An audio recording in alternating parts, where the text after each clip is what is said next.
And he said, oh, that's it. Oh, that's so beautiful.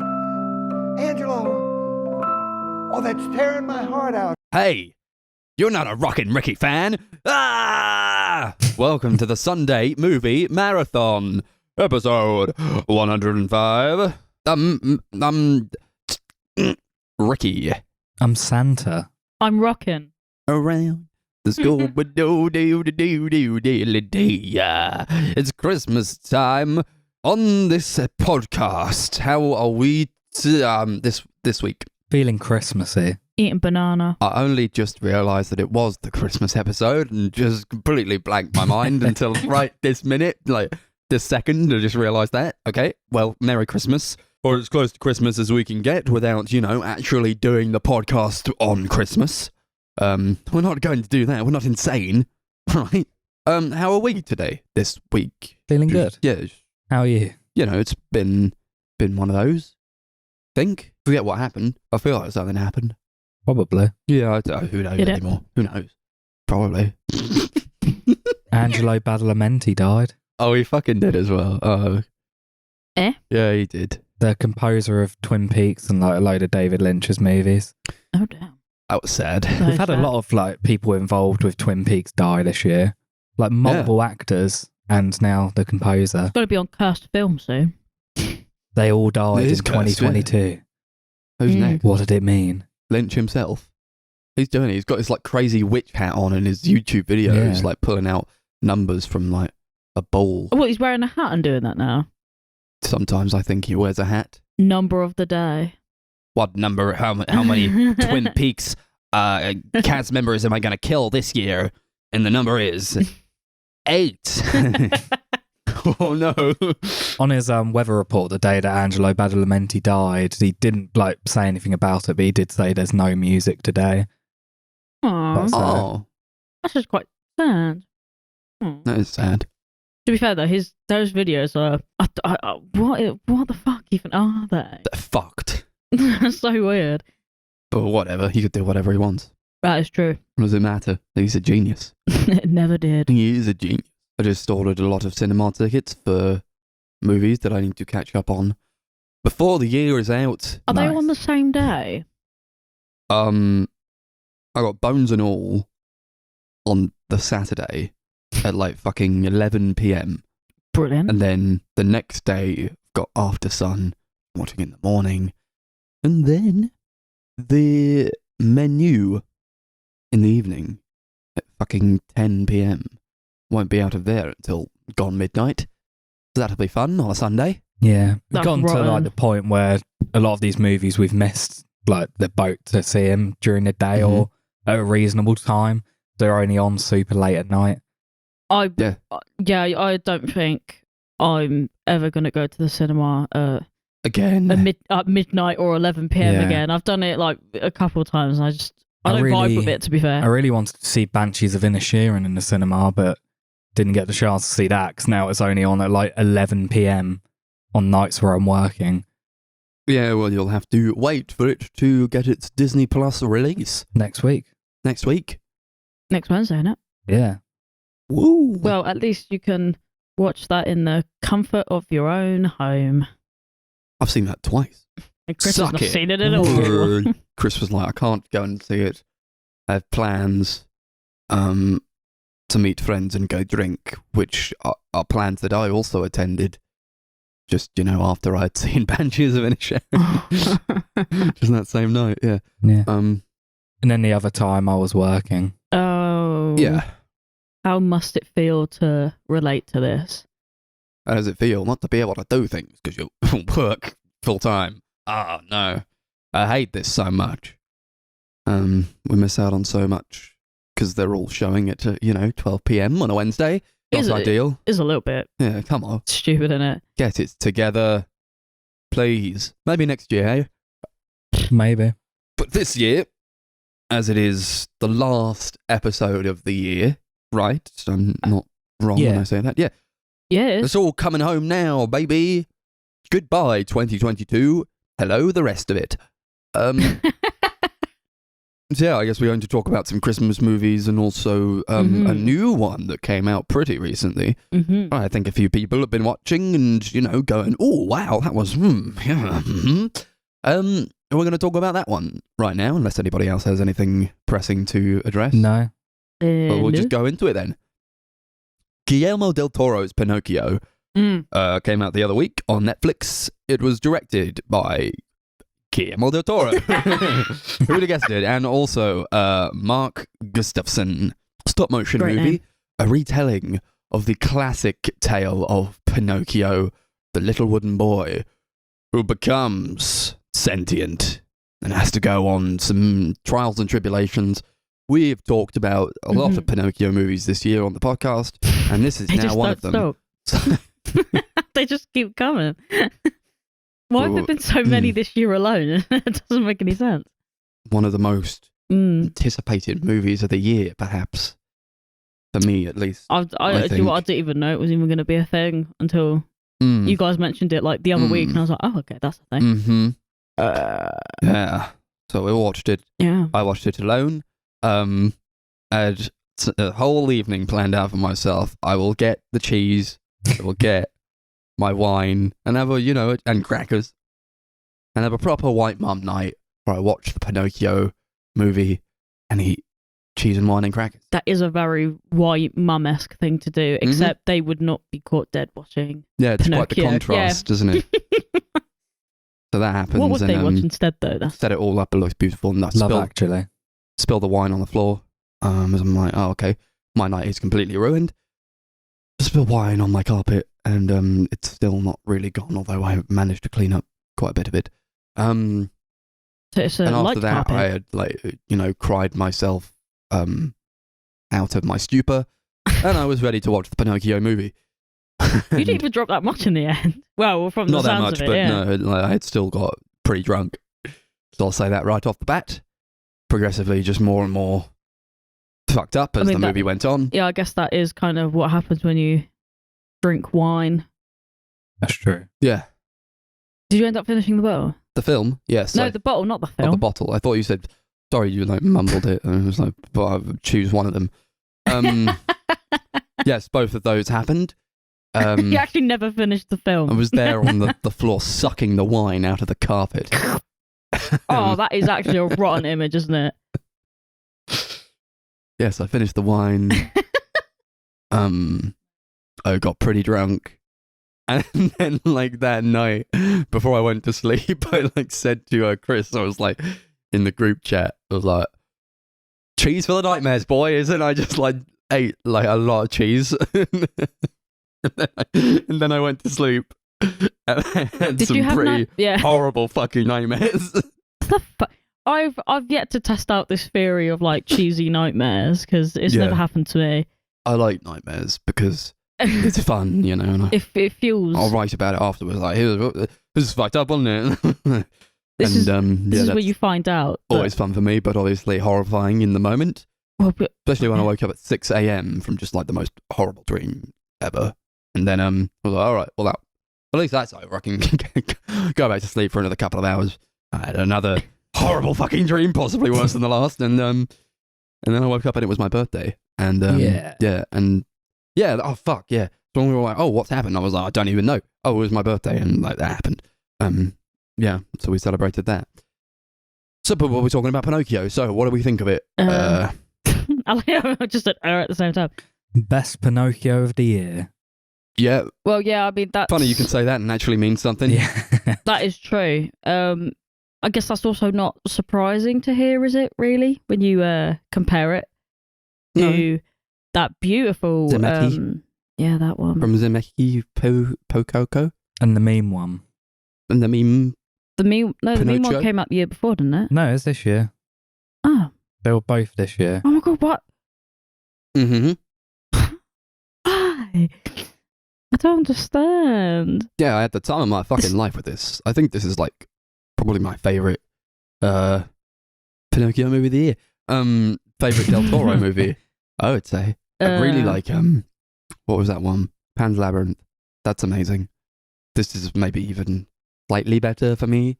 But also I was a little bit drunk and I was like crying the whole time. I was like, he just wasn't like, it's about like innocence, and he just like stopped treating him like shit. It's like so much about like abuse. It's really dark, and like It was so starts, dark. like, it's set in Nazi occupied Italy, and it's like the first like part of it is like I really like how they went into Geppetto's relationship with his son. Yeah. That is something that's sort of in that story, but they don't really go into, especially like not like the Disney ones, because it's too sad. And like in this one, I mean, spoiler alert, he is decimated. Like, He is does. they don't hold back at all. That is horrible Mate. to see him die by that bomb. But I think it needed to happen for like the stakes to set up, and like what Geppetto was feeling, especially like when he was.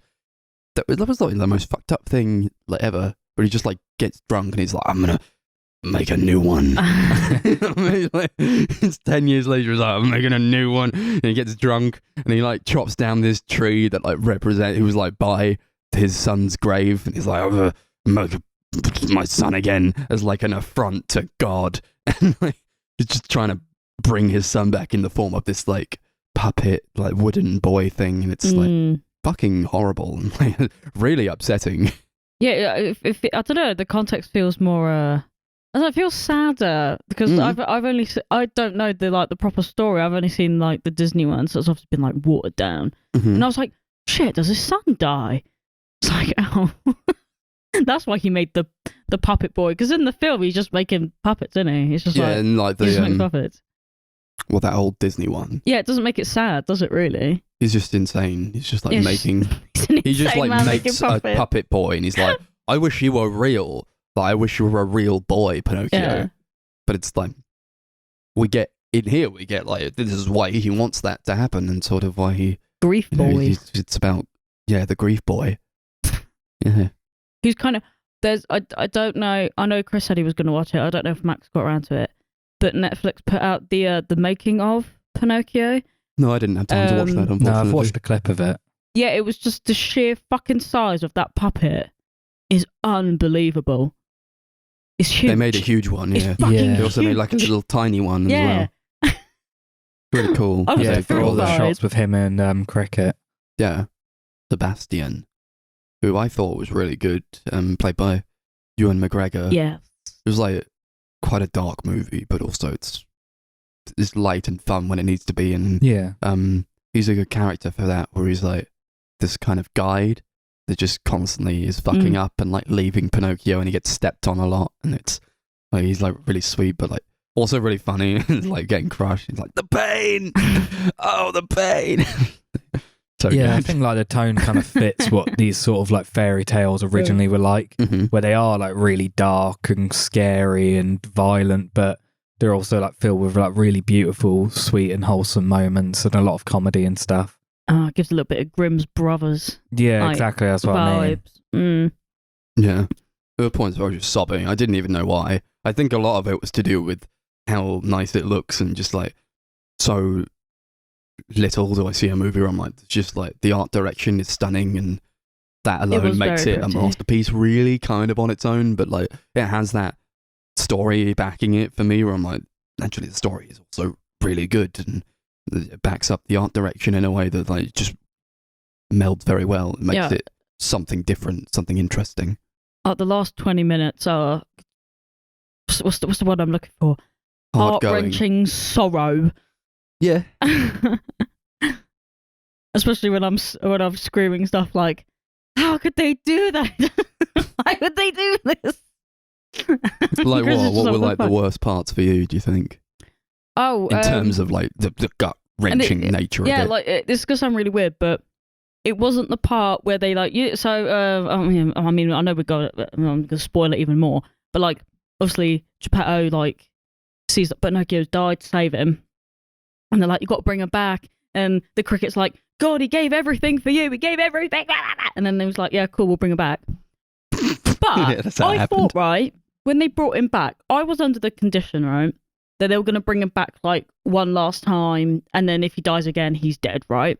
And Yeah. I was actually okay with that, because the thought of him becoming like the little boy from AI who just outlives everything and everyone ever because his fucking maker dies, and then the fucking cricket dies, and the other little creatures that I can't remember what they were now. Like everything's dead except him, and I don't like that. That made me upset. I thought this little puppet boy now has to go and live forever, and everyone else is dead. And It's they're fucked like, up. it's horrible. I fucking hated that bit. That bit really got thank to God me. he's alive again. Yeah, I was happy that he was alive, but He just watches everyone he loves dies. Yeah. Oh no. That's when I got angry. When he came back, I was like, all right, I'm done crying now.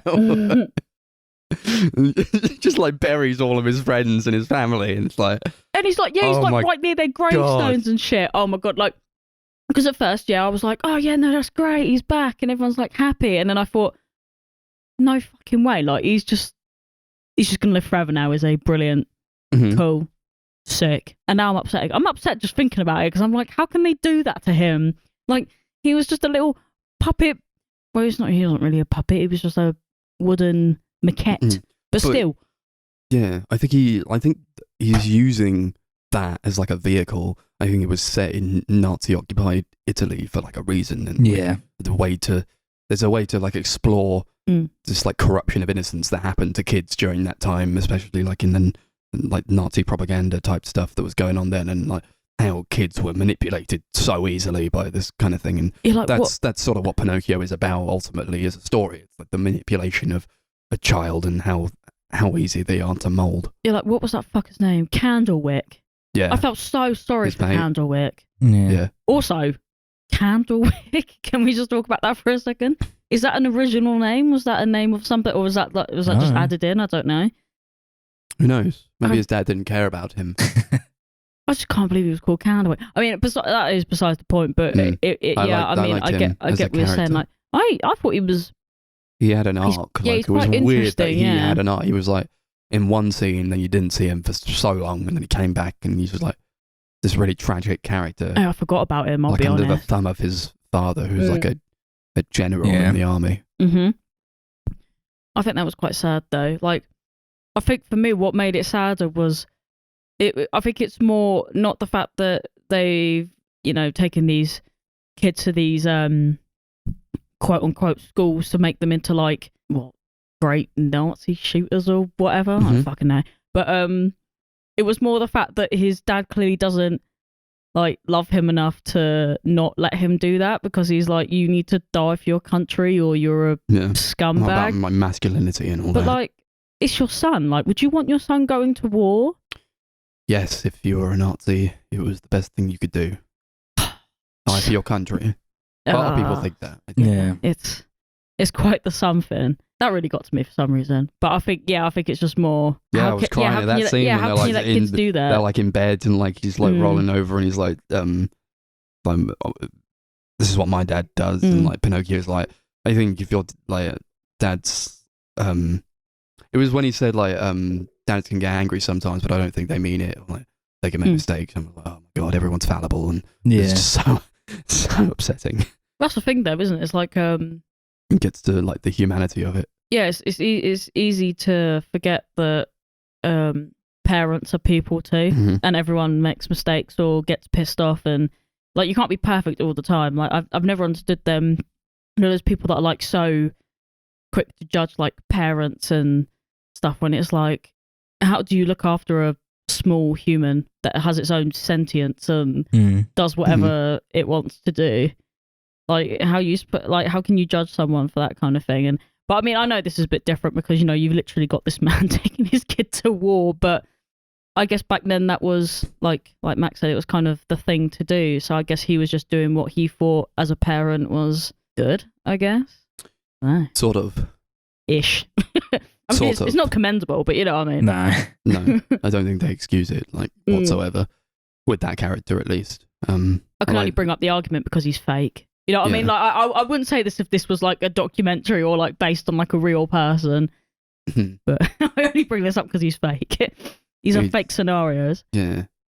There was sort of like these different, like the same sort of dynamic represented with different parties, like him and like Pinocchio and Geppetto, like father and son, or like Candlewick and his father, and like they have that a lot, like a much different dynamic with it. And Christoph Waltz plays like this circus guy. Was it like Stromboli in the original one? Oh, what was Or, his in name? the 1941. Yeah, that guy. And played by Christoph Waltz, who I think does like a really great job at like being like absolute complete scum. And a freak. That's what he does best, I think. Yeah, he's freaky as hell. His monkey, was it? I've forgotten the name of the monkey, but it's like he abused the monkey as well, and at the end, like the monkey has to decide between like his abusive master and like Pinocchio, this child who's like also been through the hardships that the monkey himself has been through, and I like that they kind of played with that a bit, and like who do you, because it is difficult to tear yourself away from that when that's all you know. Yeah, I guess it's that classic, like, you know, when people say, oh, if someone's like horrible to you, you should just like cut them out, but you can't just do that. You know what I mean? Yeah. And I know Chris is probably dying to say it. Who played the monkey again? Wasn't it Kate Blanchett? Yeah. Kate Blanchett. That's a really weird casting. Yeah. Kate Blanchett as a monkey. Yeah, but she makes that work, you know? Yeah. It was believable. Good You could have told me a monkey acting. was in the studio and I would have believed it. Best actors. I'm assuming it's because like she's probably friends with Del Toro. They did that Nightmare Alley movie together. Mm-hmm. Oh, he did that movie. Well, of course. Yeah. He that did, movie. yeah. Yeah, I the more I forgot think about that, about it, to the be more fair. I'm like- I did forget about that. It's a pretty forgettable movie. I like it, but I don't really remember it. I don't know if I would say that. Like, I mean, I like that movie a lot, actually. I liked it a bit. It wasn't my favourite thing that I've seen. I No. definitely prefer this I had film. a good time with it. Mm. But yeah, this is something. I Yeah, must say. this really took. I don't know. I don't know whether because it had the It had the a lot more balls like to go in a certain direction. It felt. yeah. I don't know. It felt different. Like, you know, you watch these adaptations and most of them the exact same thing over and over. But this was like, it almost felt like I could have watched a film that wasn't Pinocchio and still Yeah, it kind of uses. it had its own personality. Is that what I'm trying Yeah, to I say? think it don't kind of uses like the Pinocchio story as like a jumping off point to Yeah, that's kind of it. delve into like themes of like war and life and death, and it's quite a spiritual movie, I think. See, Yeah. Chris is using his brain to describe what's going on in my brain. Yeah. That was it. That was. It goes to like the spirit world, right? Yeah, those That sequences was are the so best sick. bit. I liked when she was like, and every time you die, you have to stay with me for a couple more seconds or minutes or hours or days or weeks or whatever the fuck it was. And I'm just like, this is cool. Like, she's like, what, like this Sphinx thing? Like, I don't fucking know. It was cool. You got, was it the rabbits? Was it that are playing Yeah. poker? The fucking underworld Yeah, rabbits. and like carrying his rabbits- coffin. I loved it. I love those little rabbits. They were hella creepy, hella cool. Really good. I thought It's that was fun. like what you want from a Del Toro movie. Mm. He does stuff like that really well, I think. Yeah, definitely. Yeah, I can't say I was. I knew what to expect. I mean, I knew it was going to be like a bit weird, but we've established that I've not seen Pan's Labyrinth or anything like that, so this is technically Oh, have you not? the weirdest thing that I've seen from him so far. So Oh, you want to watch Pan's Labyrinth? That and Shape of Water are my two favourites. yeah, I've not seen that either. Like literally, I'm like the Del Toro virgin out here. Like barely fucking seen anything. Don't really know why. Yeah. Whenever he comes out with something, it's always Mm. you always pay attention to it, I think, because he is one of those. He is one of the great directors, like working today. It's quite interesting. He almost feels like out of time in a little. You think? It's a sort of a way. It's like, oh, and Guillermo del Toro is here, and it's like, oh yeah, I remember like back in the day when like Pan's Labyrinth was fucking like going off and all that. It's like feels so old now. I don't know. Yeah. Oh yeah, like I remember everyone that I know has like watched it as a kid, so like it must have been out for like a Yeah, it's long like time. 2004, I think. Oh, okay, Quite that an does old make movie some now. sort of sense, to be fair. I just remember everyone saying it was like a horror movie. I It never kind of watched is. it. Mm. I mean, yeah, I guess is it technically a kid film? I assume It's not a it is. kid's movie. It's not. No. Because It's everyone got a I've kid ever in known it. has watched it as a kid, so I just Yeah, I assumed know. it I was. knew a lot of people who watched it when I was growing up. It's not a film for kids. It's like a 15, I think. How, Yeah. how does that happen? I think so. How It's- did that happen? I do think it's a film you can kind of show to younger people. It is very dark and violent. interesting. It must have just slipped the radar of our generation, to be Mm. honest. I think- We were like, we yeah. don't care about age restriction. But it's We're kind gonna of a watch fairy everything. tale, to be fair. Maybe so. that's why. to be Mm. fair. What Is- I really liked about this one, like in contrast, what I complained about with that 1940 Pinocchio was that it felt too episodic, and it was just going from one thing to the next, and like, oh, now Pinocchio's in this situation, now he's in this situation. What, the original? Yeah. Yeah, the Disney one. The Disney one. Yeah, because I could kind of see what you're But in getting this, at. it's like smooth. He's just going through it. It's a narrative that's told very, very well, and just goes through it. It's like pretty smoothly told and very fast paced, I think. Yeah, it kind of like takes like the first act of that original Pinocchio story, and then it's just like, let's just do our own thing now. It just like goes in a completely different direction. Yeah, like I remember Chris was saying, "Oh, I hope he turns into a donkey in this one," and he didn't. But I'm actually kind of glad that they didn't do that, because I kind of feel like it would have been quite a... Yeah. I do like how they do kind of like pull the rug out from under you if you know this story. Because like, it's kind of going along how if you know the story, like how it kind of normally goes along. And then he dies, and from then on it's a completely different movie. And I thought that was really interesting. Oh, what, when he gets when he dies the first time? Yeah, that was really, really cool. Because I was like, what, he's dead? And I thought, no, he's not dead. Maybe he just like bumped his noggin. He's just going to wake up in a second or whatever. And then, and then that whole like concept of... he gets murked. Yeah, you get... and then comes back from being murked. And I was like, this is quite interesting, actually. I mean, you couldn't do that in a Disney movie. You just can't kill Pinocchio and then come back again. But you can take him to the creepy island of all the donkeys and turn all the children into donkeys and scar your brain. But you can't kill him. Pinocchio did die in that movie, though. What, in the original? Yeah. He drowns.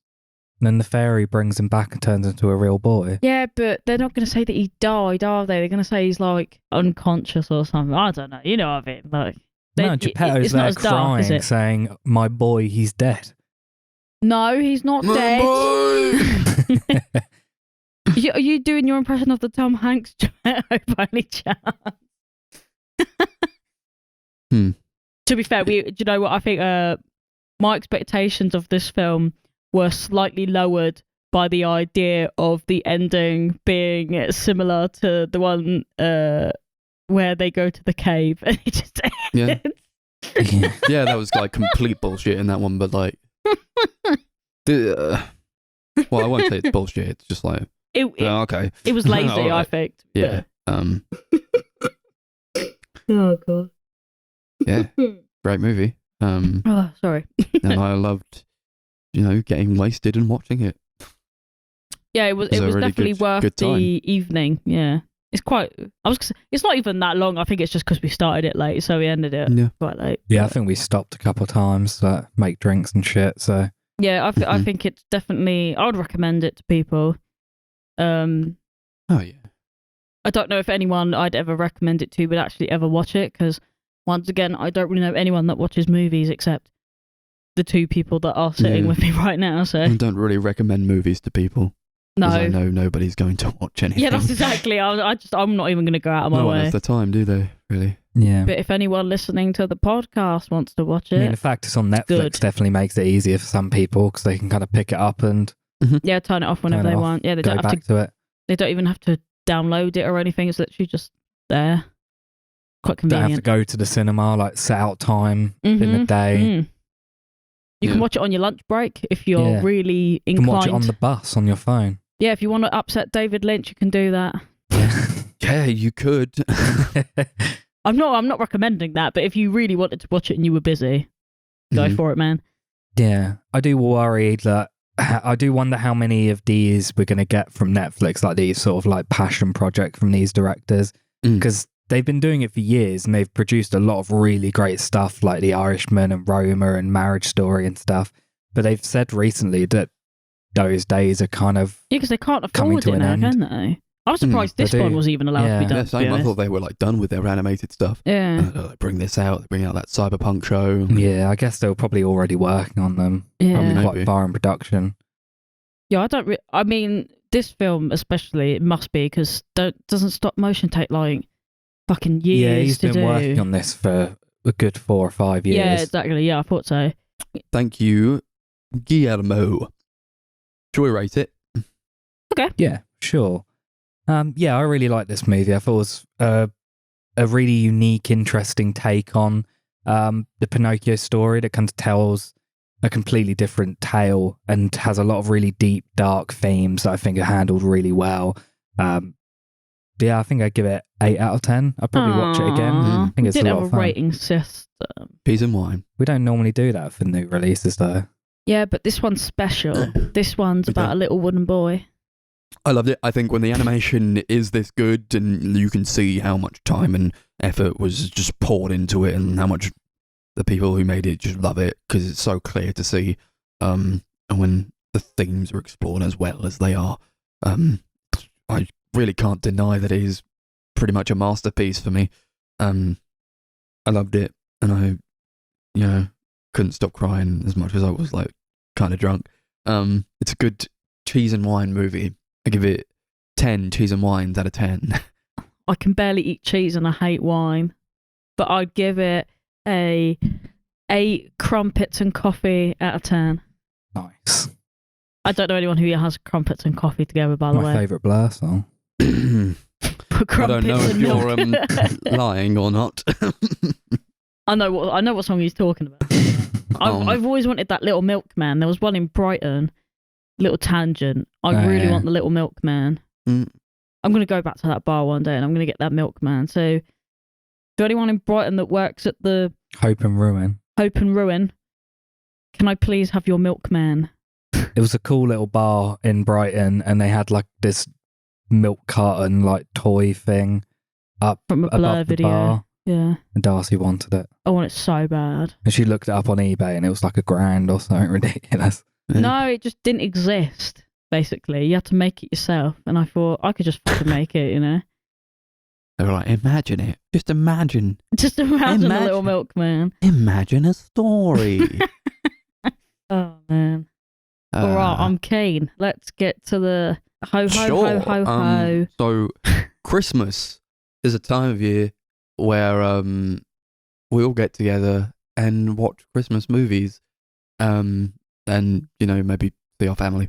But that's not really important. What's important is that we watched 3 Christmas movies picked by us to watch for the Christmas episode. Those were Gremlins, The Apartment, and The Nightmare Before Christmas.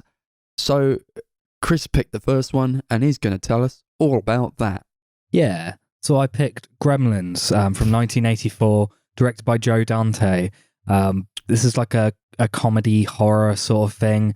It's about this guy called Billy, whose dad gives him a pet called Gizmo, who is a mogwai. He's this weird creature that he bought from from this underground Chinese weird trinket shop.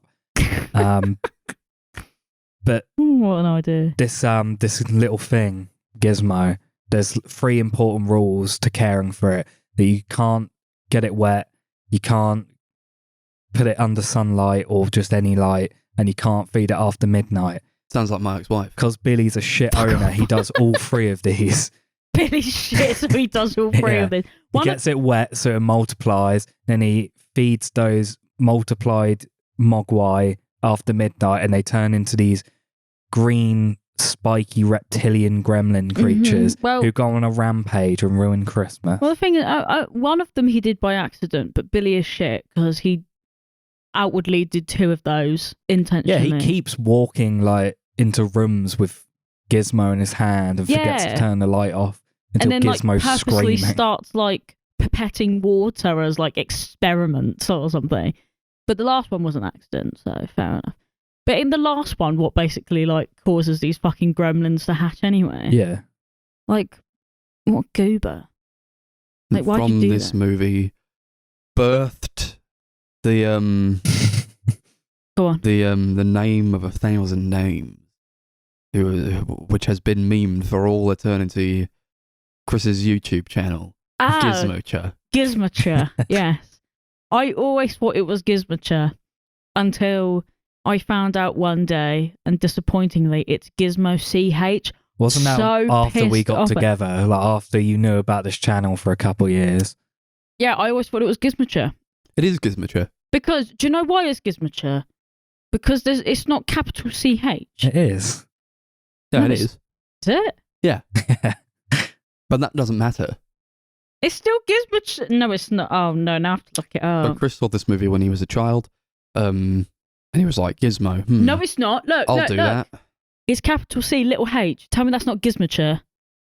Yeah, well, Yeah. I know it's Gizmoture. You not slam things down, please.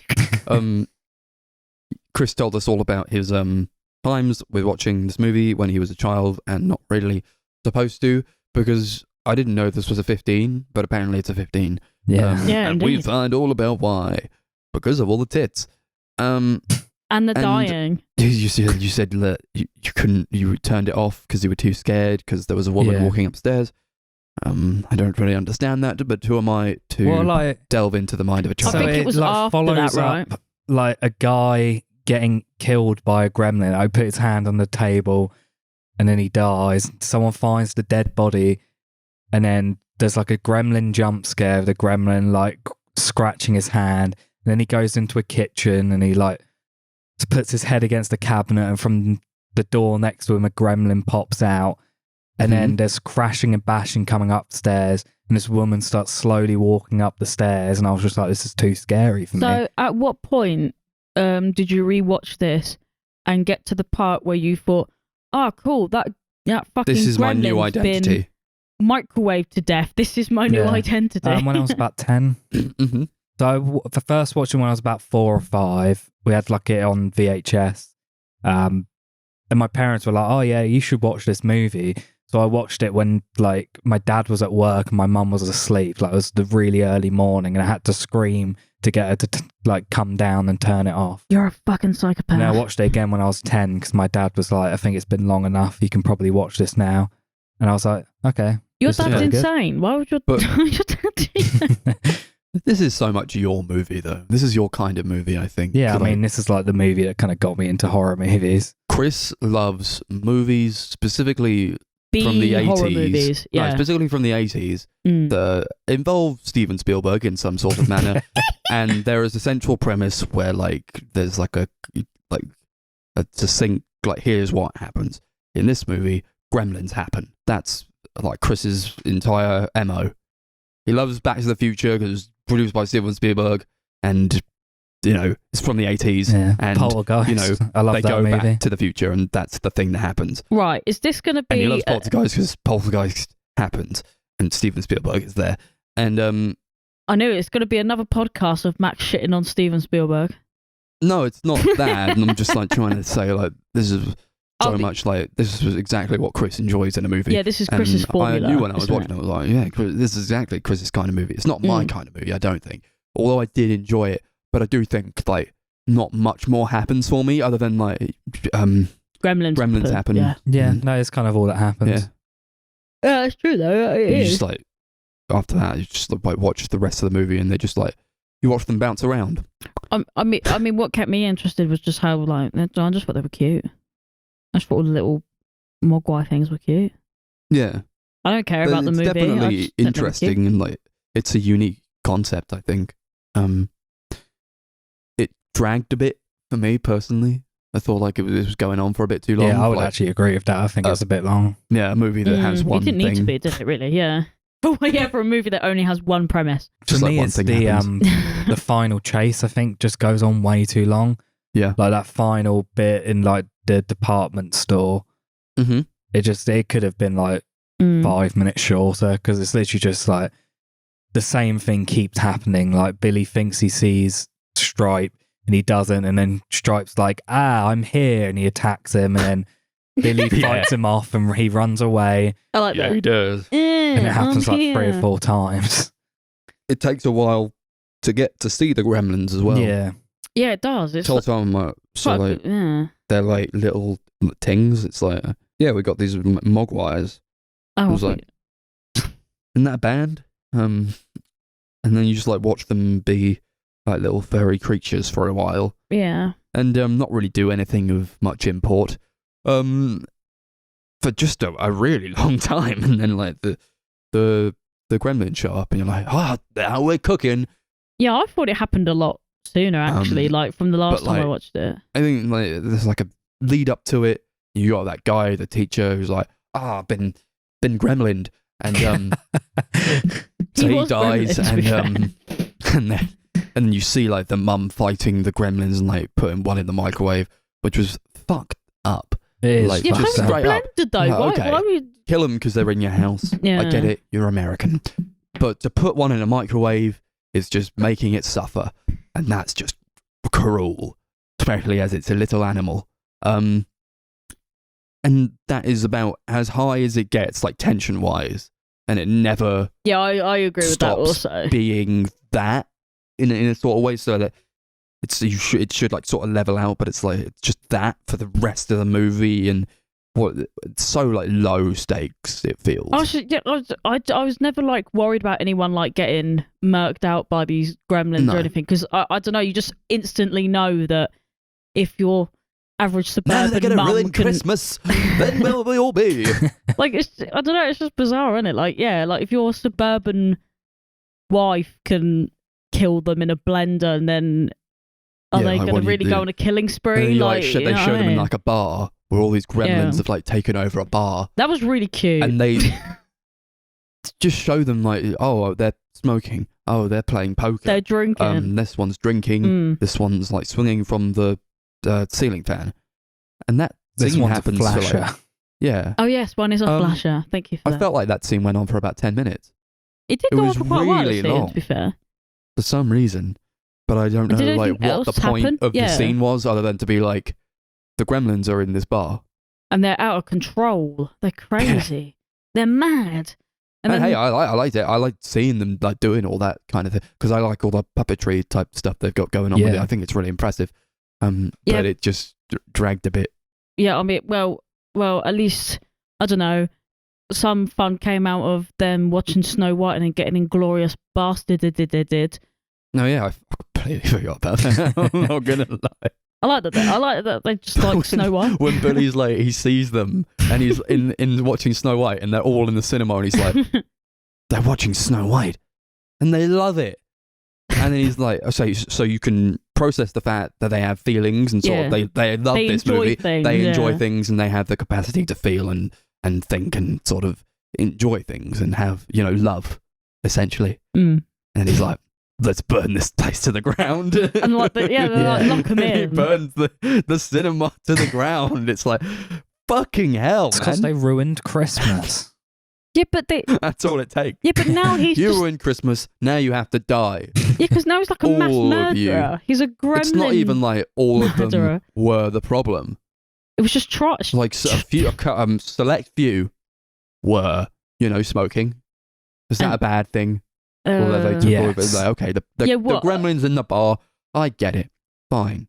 And the gremlin that killed that guy, sure, I'll give you that. He was a bad guy, but they weren't all bad. Some of them Really? might have been all right. Some of them might have just wanted to watch Snow White and been like, woo, woo, Yeah, they were having a good woo. time. Dead. All of them dead. Yeah, that was pretty bleak. And what's worse is that after it like explodes, you just kind of watch them in their own turmoil, because they're like, "Fuck, Yeah. we're gonna die." You see them burning. Yeah. And like, And Spielberg's there like, fighting. woo, woo. He's like on the sideline like, yeah. Spielberg's insane. I don't know how involved he actually was in this movie, to be fair. I think he literally just produced it. Or just stuck his name on it and I went, think it probably just here we go. like gave him some money and was like, put my name on it. That's it. Maybe, but it feels like the kind of movie that he'd back. Yeah. It feels like his kind of movie. Maybe. Yeah. Joe Dante I've not really heard of before. No. Has he done anything else? Gremlins too.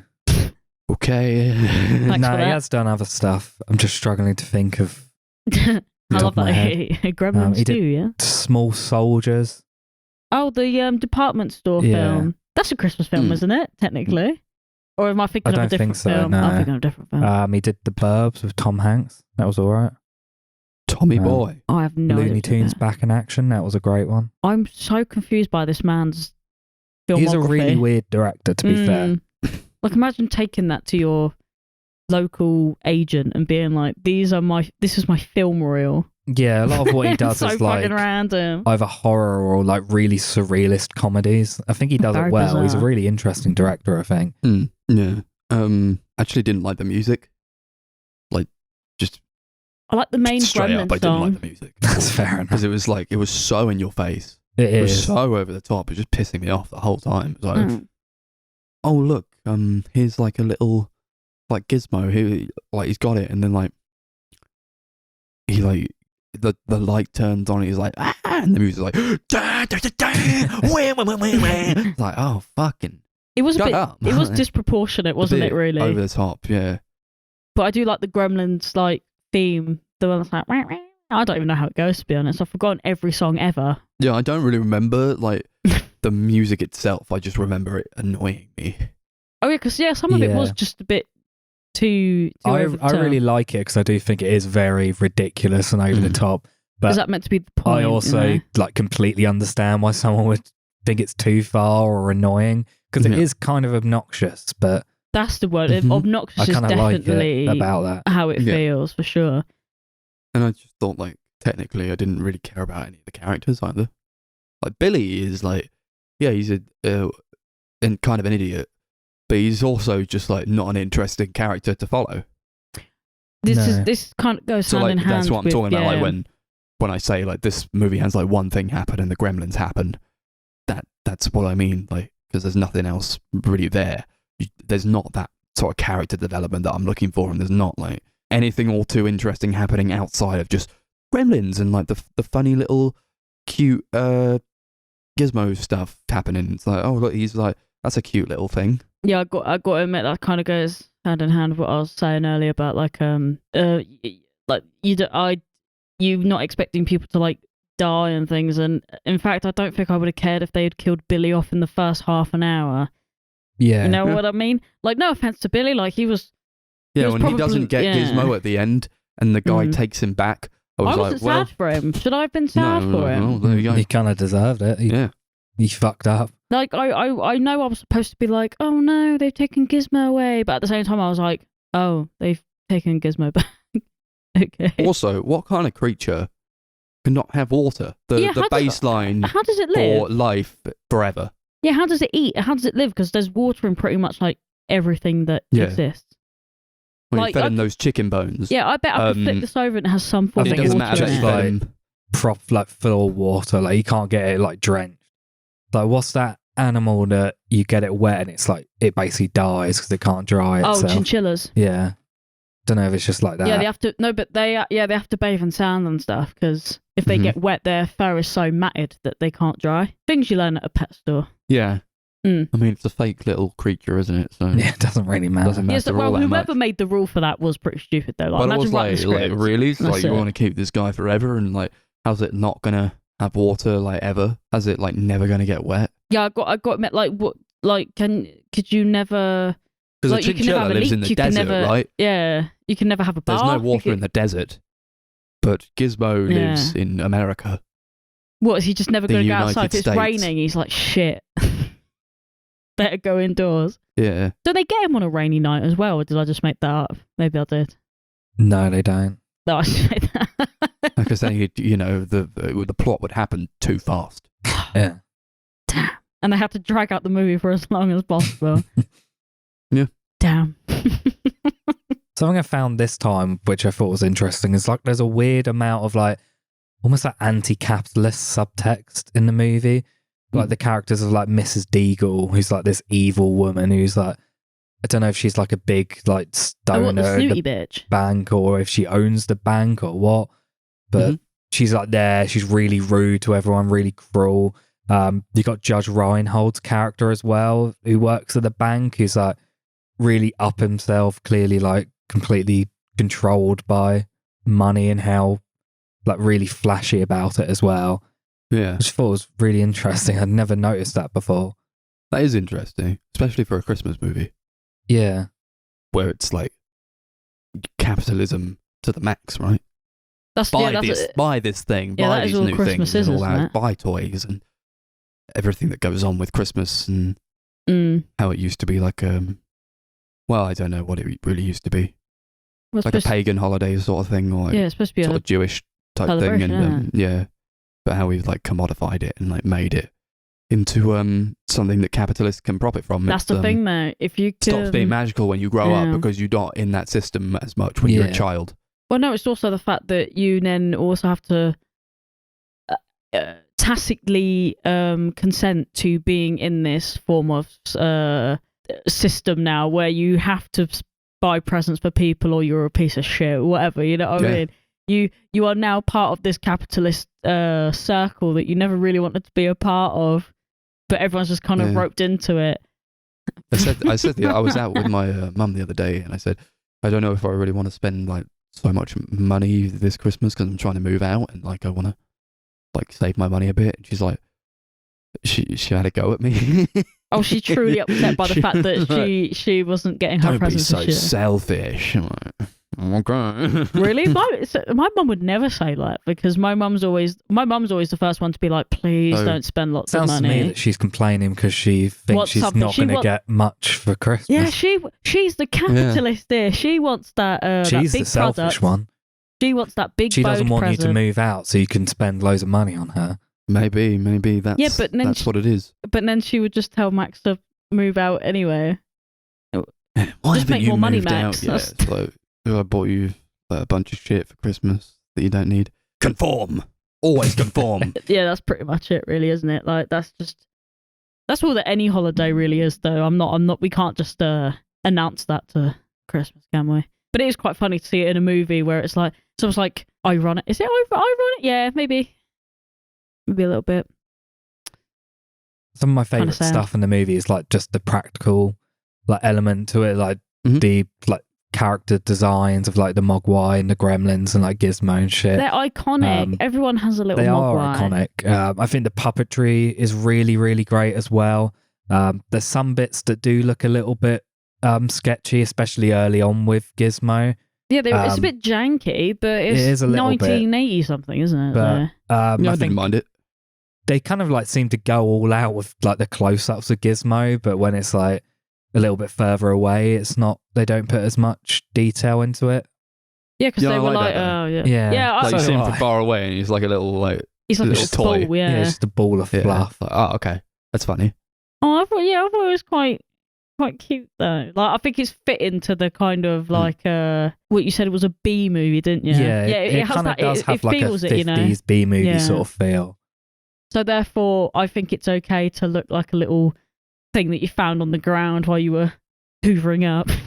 Basically. Also, I really like the look of the movie. It has this really like hazy sort of look to it. It's like everything looks almost dreamlike. I think it looks really great. I love the lighting as well. And there's a lot of really great looking lights later on in the movie. Yeah, that was a gremlin. I really like that one shot where like the teacher's like trying to get the gremlin, and like he moves in front of the projector, which is showing like the inside of a body or something. It looks really cool. Oh, it was like hearts and stuff. Yeah, that was gross. awesome. Yeah, up until like watching it this time, I'd only ever watched it on like VHS or the DVD that I had, but I recently upgraded it to 4K. And it was really nice seeing it in high def. Listen to you. You're just jealous because you don't understand. You can't see 4K. That's right. I'm just not a snob. Yeah. But that's right. That's the whole point of doing a movie podcast, right? If you can't appreciate the good look of movies, then I wanted like there was like a sword that like fell off the wall every time they opened the door in the house, and I wanted that to be like a Chekhov's gun sort of thing, where they're like, oh, what Gremlin's gonna get? Sword on the wall that falls off every time you open the door, and I wanted like something to go down there with like they would use it, but they never did. Yeah, Max, when it happened the first time, was like, "Oh, they're going to bring that back," and I was like, "Nope." Yeah, because it felt like why do it otherwise? Yeah. I thought that maybe that suburban mum should have taken a note and just like chopped up the little gremlins instead of like blending them and microwaving them. You didn't have enough time. Get those knife swishing skills. You couldn't kill two of them the same way. That is true. Then it's You less had cool. to microwave that one that screamed in horror and anguish as it fried its fucking brains out and exploded. It's fucked up, but it's pretty cool. Yeah, and it's a 15 rated movie, and you said, yeah, it's because of that scene, and I didn't believe you, but... Did you look it up? Was it true? Well, nothing else happened. Yeah, it's like that, and when she gets like attacked in the Christmas tree. In the like when the gremlins in the Christmas tree and starts like attacking her. Oh yeah. That's not that bad though. No, I would have said the Inglourious Bastarding was slightly worse because you see them all fried to death. Wasn't that bad. But whenever I watched it on TV, like over Christmas, like growing up, they'd like massively cut down the kitchen sequence, so you didn't really see anything. Yeah. So I feel like it has to be a 15 because of that. Well, to be fair, It's weird. I don't know. I feel like they should update it or something. maybe they just can't be bothered. Does it take like a lot of time and license to go and? Well, they have to send it Change to it the all, BBFC again, pay for them to reclassify Yeah, maybe it. they just can't be bothered to do it. There. Yeah, I don't know. There's not much that happens that warrants a 15 rating. I don't think. I don't think so. But this was No, the definitely not. 80s, wasn't it? But what did So- you say? Like this was the one that created that rating. Yeah, so originally I thought that they created the 15 rating because it didn't exist. But then I think I did a bit of research, or I just remembered a bit about it. It like kind of was one of the films that made them create the like 12, 15, 18 ratings. Because before it was like G, PG, and I think X, and that was like it.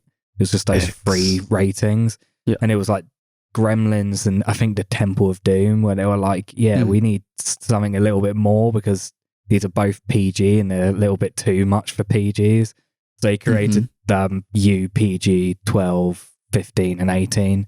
I do like how most 12s are also 12As. So they've gotten to a stage where 12 is just 12A now. That was something created by the second Lord of the Rings movie. Oh, what, 12A? So they could get younger audiences to go see it. That is clever, actually, I must admit. Because you can't imagine anyone really being at the cinema and taking out IDs for a 12. Because most 12-year-olds wouldn't even have IDs to begin with. I don't know how that works. That being like a big thing when they announced the 12A rating was coming in. I saw Very bizarre, Revenge of yeah. the Sith in the cinema. Was so excited because I didn't think I'd get to see it. Yeah. Oh man.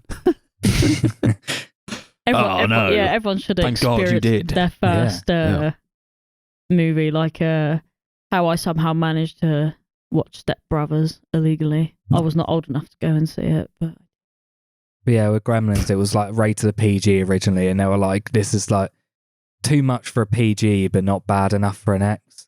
I think you could they have had a made it lot into of a parents PG, complaining perhaps. because it was like, "No, this is not a kids' movie." I mean, it's definitely not a kids' movie, but you probably could have made it a PG if Yeah. because a lot of it is really tame. Yeah, So it show is. more than this in Shrek. Exactly, this is what I mean. But then obviously, More once again, this was swearing the in Shrek 80s. as well. So, There is more swearing in Shrek, yeah. And that's a you. Yeah. Cool. yeah, should we? Should we rate it? Yeah, Sure. what What are we going to rate it out of? Mogwise. Okie dokie. Yeah, I really love this movie. It's quite important to me. I would say it's not a movie I think is anywhere near as good as I used to think it is. The last couple times I've watched it, I've enjoyed it, but I have been like, it's definitely showing its age, and there's definitely things I really do not like about it. But I still love it. I still have a really good time with it. Give it 8 Mogwai out of 10. Damn. Yeah. I liked it. But I don't think I would really watch it again. Just because it's like a one and done kind of thing. I don't know if I could get much more out of watching it a second time, and I really didn't enjoy it loads enough to warrant another one.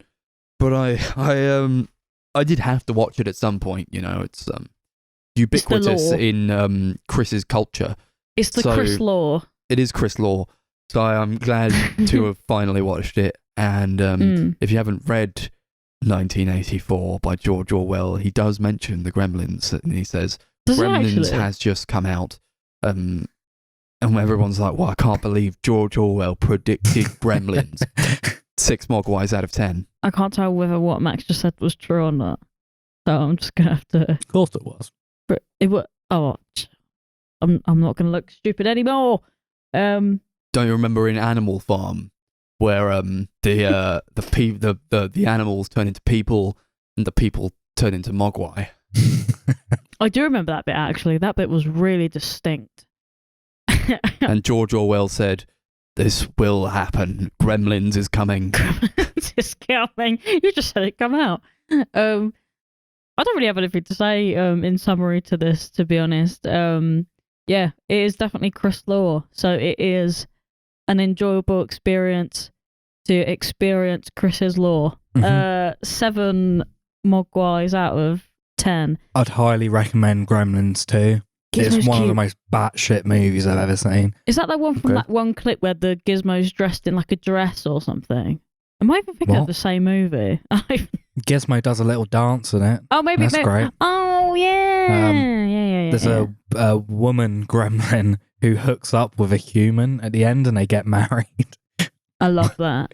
It's one Wow. of the most batshit insane, ridiculous movies. It's so good. Oh, sounds cute.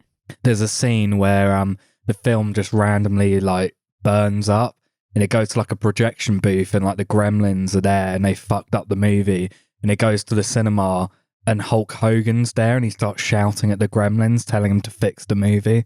Now this I got to You've sold me. I'm going to watch that movie. Let's watch it after we record. Okay.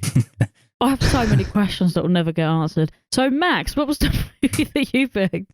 I picked The Apartment from 1960, directed by Billy Wilder. This movie is about a man called C.C. Baxter. He's a clerk in an insurance firm. He lends out his apartment to executives within this firm, and they take women there and have sex with them, and he has to find something to do in the meantime, while his bed is being had sex in. Oh, what a thought. They're basically cheating on their wives this whole time, and it's about that and what he kind of does about it, and he's trying to move up in the company. Because of this, he lends out his apartment. They give him a raise. They give him a sweet new office or whatever, like whatever he wants. He's moving up in the company, moving up in the ranks because he's letting these wealthy and privileged men fuck in his apartment. Be skanky.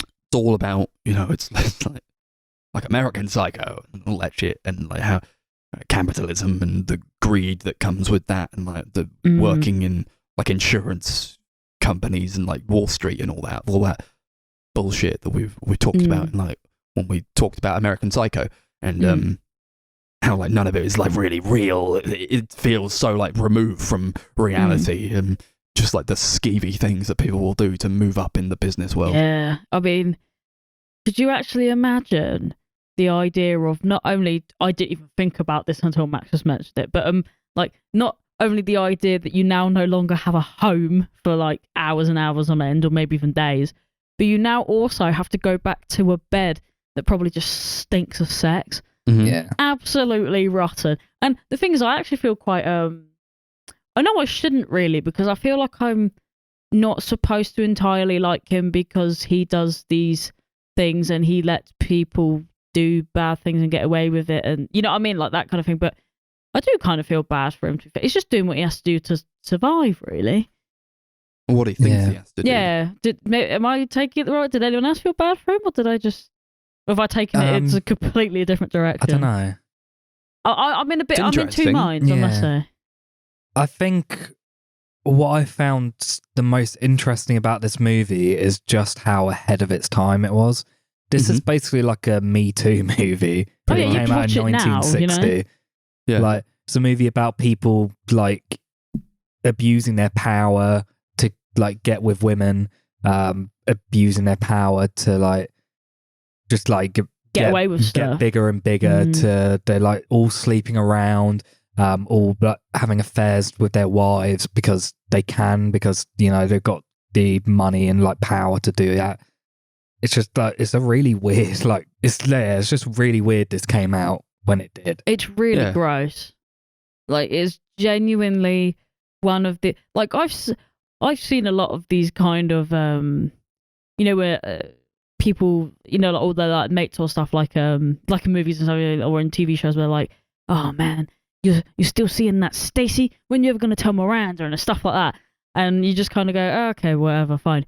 But this film made me feel really like dirty and uncomfortable, like I was part of it, like I was just like, because you are like it's gross. You're kind of following this guy, and in some ways you are kind of rooting for him because he's like the lead, but at the same time he's like completely enabling this shitty behavior. Like he's like enabling these people to do this like bad stuff, and he's kind of using it to his benefit, and like he's he lets his boss he's using it himself, takes someone home, and it turns out to be this woman he had a crush on. But then like when it comes to it, he takes his boss's side over the woman's, who's just like like not really her fault. Yeah. But then like he's like, you know what? Maybe he'll divorce his wife for you, and like he's not a bad guy really. And he defends his boss like to the nth degree over her, who he really should be trying to help out, but especially because she like almost killed herself. She like downs she like a tries bottle to. of pills. Yeah, and tries it's like, to on do the Christmas, unalike. it's like so sad. Her character was so sad and just Yeah, definitely. felt yeah. really bad for her the entire time. She was like, she didn't like herself. She said, I don't really like myself all that much, and like it's hard to like watch characters like that, and especially, you know, I agree, it's like really weirdly ahead of its time with that. It's like 1960, and I was likening it to something like American Psycho, which came out decades after, and it's really interesting to watch like nowadays, because it does feel quite out of time in that way and very progressive, which is very, very weird. I didn't really expect that from this movie. I thought it was going to be out later. Yeah, I think in a lot of ways it kind of hasn't really aged that much. No. This could come out today. That's what I mean. And in a way, that actually makes this film, in context, a lot sadder. Because we've been doing this a lot recently on the podcast. I don't know if we've picked up on these patterns, right? But all these fucking movies about how like capitalism is shit and people are scummy and stuff from films from like 40 fucking years ago are still prominent now. It's fucking sickening how many times we've sat on this podcast and gone, bloody yeah, that could have came out last week and it would have been exactly the same thing as today. Like it's the old Orwellian problem, isn't it? More things change, the more they stay the same and all that. And it's like nothing changed. Like people are so like, people say that 1984 was such an ahead of its time kind of novel, but it actually wasn't. It just, he was taking what he saw within the world that he was living in and put it in this book, and everyone's like, wow, this is so relevant to what we're doing now. And it's like, that's a bad thing because nothing changes. It only gets worse in so sort someone of way. had to bring it up to be like, this is what is happening, guys. Have you not noticed this before? The thing is, when I say this film's ahead of its time, I don't mean because they're like saying, like tackling issues that wouldn't be prominent until much later or wouldn't be brought up till much later. It's more that this sort of stuff was never being discussed in movies. Yeah. I don't know if I've seen a movie that tackled like depression and suicide like this did, bar like It's a Wonderful Life, maybe. That's like the only other film from like this sort of era I can think of that like even mentions suicide. And I can't comment too much on that because I can't say I've seen many films from the 60s backwards. You know what I mean? Like there's not much to compare it to, but it's got that like feminist slant to it. It really does, doesn't it? Which is very interesting, and because that probably wasn't quite talked about. No, but it is sort of like. Well, therein lies like sort of my only problem with the movie in a type of way. It's like you're rooting for this woman because you know that she's being taken advantage of, but at the same time, it does also ultimately come down to like, oh, which one of the men is she gonna choose? You know, because she has to choose one of the men, and the whole time I'm like, just don't choose either of them. Yeah, I was thinking but she does because she has to.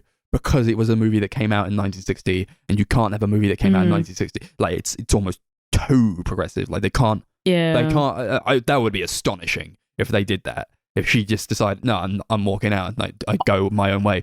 But she had to go to this one guy who, like, by the end of it, yes, you sort of were rooting for him the entire time. But then in that third act, I was like, well, he sort of got what he wanted, and he moved up in the ranks, and he did all this stuff, and you know, he's won.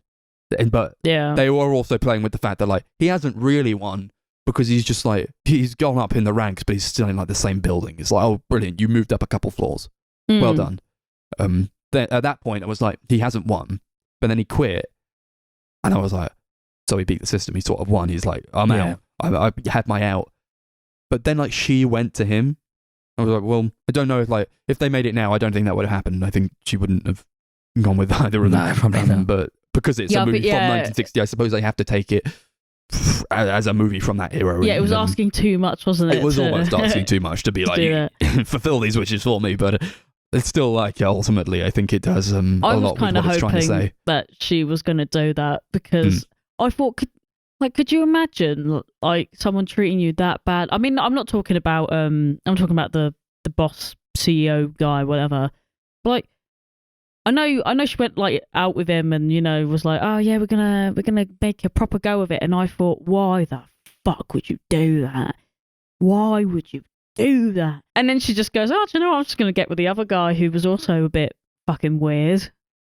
Okay. Yeah, but he was nice though to her because he looked after her. And yeah, I think that's what does that I think that makes it sadder because she's like.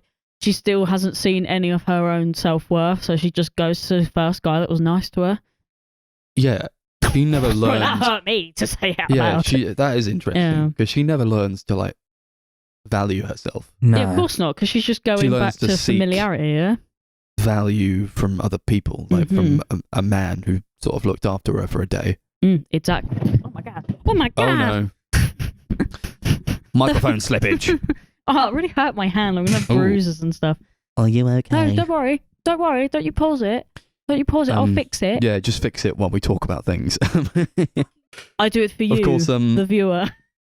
The listener even. There's no viewers. And again, because it is a movie from that time, you do get some questionable shit in this movie, which I think just didn't need to be in it whatsoever, but like it Like was what? for some reason. So like, she takes these sleeping pills, and then Fran takes these sleeping pills, and then Baxter comes back home. He's like, she's taking these sleeping pills. He calls his doctor friend who lives in the apartment next to him. And the doctor comes. He's like, we need to wake her up. And he just slaps the shit out of her. Was horrible. He's literally like, it looks like it hurts. He slaps her over and over again across the face. It was like the loudest thing you'll ever hear as well. Every it's time not he did like it, I was like, tap. It's like a full-on smack. this is horrible. Did you actually slap her? That was horrible to watch. I'm kind of hoping he didn't, but it sounded too real, I actually don't think I'm getting anywhere with this. Chris, I need some admin assistance here. You might actually have to pause it now because I'm going to make too much noise. You recording? Yeah. Check 1 2. Check 1 2. Mums against Morbihan. Mums against Morbihan. Where even were we? Mamas against Morbihan. Morbihan. I don't know where we were. Darcy's mic fell off the table. Then we started talking about Morbius. But now we're back. Yeah. To talk about the apartment. I forgot where we were, but talking about her getting slapped up by the doctor. slapped up. Yeah, I think that's where we were. Actually. Yeah. Wow, my memory actually worked. Holy shit. That's right. Yeah, that happens. Rude. And I just didn't like it. I didn't like it. It was too visceral, I think. It was so loud and so harsh. Yeah. And unnecessary, I felt. Like, it was just like... I feel like she doesn't make a single decision in this movie. No, is that the point? She made the decision to have all those sleeping pills. Oh, Chris, not really. She was be pressured dignified. in. She was like forced into it because she hates herself so much. And then like he like leaves her there. And he's like, I gotta go back to my missus because you suck and I love her and I want to spend Christmas with my wife. And she's like, well, I guess I'm like nothing. I have no one to see on Christmas. I better just take these sleeping pills and have a good night's rest and sleep throughout all of Christmas. And forever. And he pushed her to do that, really, with his actions. I mean, I know I wasn't meant to find it funny, but I did find it quite amusing when the Baxter guy comes and finds her and then like starts taking like all the razor blades and like sleeping pills and stuff like out of every room. That was pretty fun. It shouldn't have been He funny, even but comes it was. back when he's like trying to shave and he doesn't have the razor in there. I'm like, that was another bit. I was like, Jesus, this is like in a 60s movie. It was pretty dark. It's pretty it was kind of funny. subversive. It is. It's good. Good stuff. Yeah. Well, someone had to start it though, didn't they? Like, there has to be the film that does it first. I think the director Billy Wilder was pretty good at like pushing the boat out when it came to that stuff. He was pretty groundbreaking. Yeah. What has he done? Sunset Boulevard. That's his other like big movie, which is really great. I want to watch that at some point. David Lynch's favourite movie. Oh, now it there makes we go. sense. That and Wizard of Oz. Yeah, it is. Bless you. Thank you. Yeah. I just felt like they just treated her like meat like the entire time. Like she was something to be won, and it was like all these women in this movie. They have no faults. They either operate the lifts because that's all they're good for, or they're like secretaries and they gossip. They gossip because that's what women do. They gossip. Yeah, and have affairs with their bosses. Yeah, that is true. That's all we do. That's what women do. That is all we're good for. These women are out there and they're doing these things, and that's all they're good for. And on Christmas, and yeah, it was just like horrible to see like these. Just they're treated like shit like the entire time, and like I don't know if this movie goes so much into it. I do think it digs at it a bit, and I quite like that. And like just like his work colleague like comes to his apartment, and he's like, I've got this girl here. I've got the slot booked for like right now. It's 4:00. Get out of here, Baxter, because I'm gonna bang this girl. And he's like, you can't do that. I've got to do something else. Like I'm here now. And he's like, what do you mean? And he sees like the dress on the door. The door, and he's like, you dirty dog. You dirty dog. So you hit the jackpot. Kubelik wise, because her name is Fran Kubelik. Yeah. Like you hit the jackpot Kubelik wise. Like get fucked, man. She's not a fucking trophy. She's not like a prize to be won. And she's just so often treated like it. It's horrible to see. I feel like all the women are though, aren't real. they? Yeah. They're all treated like they're all afterthoughts. They're all just kind of like shag, bye, wham bam, thank you, ma'am. So I couldn't think of anything better there. And of course, that takes us into the part of the movie. Well, it's throughout the entire movie where they just put the word "wives" onto like pretty much every sentence, and these men and Fran going like, you hit the jackpot, Kubelik wise, or like just like wise on every other marriage wise. It caused me a lot of anguish. The way it crumbles, cookie wise. That was one they said a few times. Honestly, don't anguish. like it. I hated it every time. I was like, why? It was an intentional choice. Like no other movie does this. Like, why did you do enjoyed that? it, but only because it was really annoying Darcy, and she was like audibly cringing every time they did it. It's because it kind of gave me like, it was kind of like really cheesy and really like cheesy. but it was giving me like Bewitched vibes, and I was like, oh my fucking god, please stop this. This is awful. I do love Bewitched, so that's not the point. But the point is, like how I don't know. Sometimes they'll speak in like weird. I want to say like maybe euphemisms or something. I'm not quite sure actually because I'm not sure. I'm not sure what wise. Yeah, but it was like, oh my god. These businessmen, they have their secret language. Talking business. What, just adding wise at the end of every sentence changes the whole word. These completely. lonely scum, they won't understand a single word we're saying. I do love the fact that Chris wrote, men are scum, and then when I said it out loud, Max was about to say something, and I said, oh no, Chris wrote this, shoved the paper back in Max's face, and he was like, Chris, why? Why would you say we're scum? Like, okay. Offended! No, I can still read it. It's like literally staring me in the face. Yeah. It is definitely a symptom of that, Like, I mean, it did paint the men very well, did it, to be fair? It's what men do. But like more so, I think it was like the Wall Street bunch, or like the rich people, or like the kind of men with like influence and power who have the power to exert over people and like do basically whatever they want because they can. You see, because they have that power. I thought this movie was almost going for when the secretary goes and tells his wife, like the CEO, she tells the CEO's wife, about it. I thought that like nothing was really going to come of that, because I thought there was some sort of like unspoken understanding that that's what these men just did. Because why else would they be gone for like hours or days at a time, and their wives are just like, I don't know where my husband is. Yeah, they'd say, we work late, or we're on a business trip, Yeah, but no, that old cliche. But women aren't stupid. They obviously, like, deep down, they do know. So, like, I don't know, I don't know if, that was the twist in the movie was that she had no idea. A different time. I don't know if that comes into its, like, loads, but, like, it certainly is a different time. And, like, I think, I'm not going to say that it was, like, prevalent, but you could certainly get away with more back in those days, couldn't you? Surely. But yeah, no one's going to be able to check either, really. You don't have like the constant monitoring of Where has he popped up on Facebook? Where has he checked into? Oh my god, he was online 4 minutes ago. He checked into the Holiday Inn on his Facebook feed. God, people that do stuff like that actually freak me out. Like, why would you like why do you want everyone to know where you are at all so times? Freaky. Like get a life. You want to get stabbed or stalked or something. I really loved the cinematography in the movie. There's a lot of really nice looking shots. The one that really sticks out to me is like very early on, where Baxter's just like sat at his desk on the phone, and you've got like these endless rows of people just surrounding him, like just going back to the end of the room. But that was such a like really interesting, like really memorable shot. Yeah, like how am I actually now just forgetting or remembering that he works in this insurance place with 31,000 other people? Yeah. An obscene amount of people like, to be able to hire. Yeah. But the fuck? I love that shot, and like it just goes to show he's like he's just one of them. Like you think, like, you think He's you're just different. another number. Think No you're different to the others. Yeah, It's not about who you know; it's about who you blow, right? Yeah. Like he's 30,001. You know, he's managed to like have this sort of advantage, but is it really much of an advantage?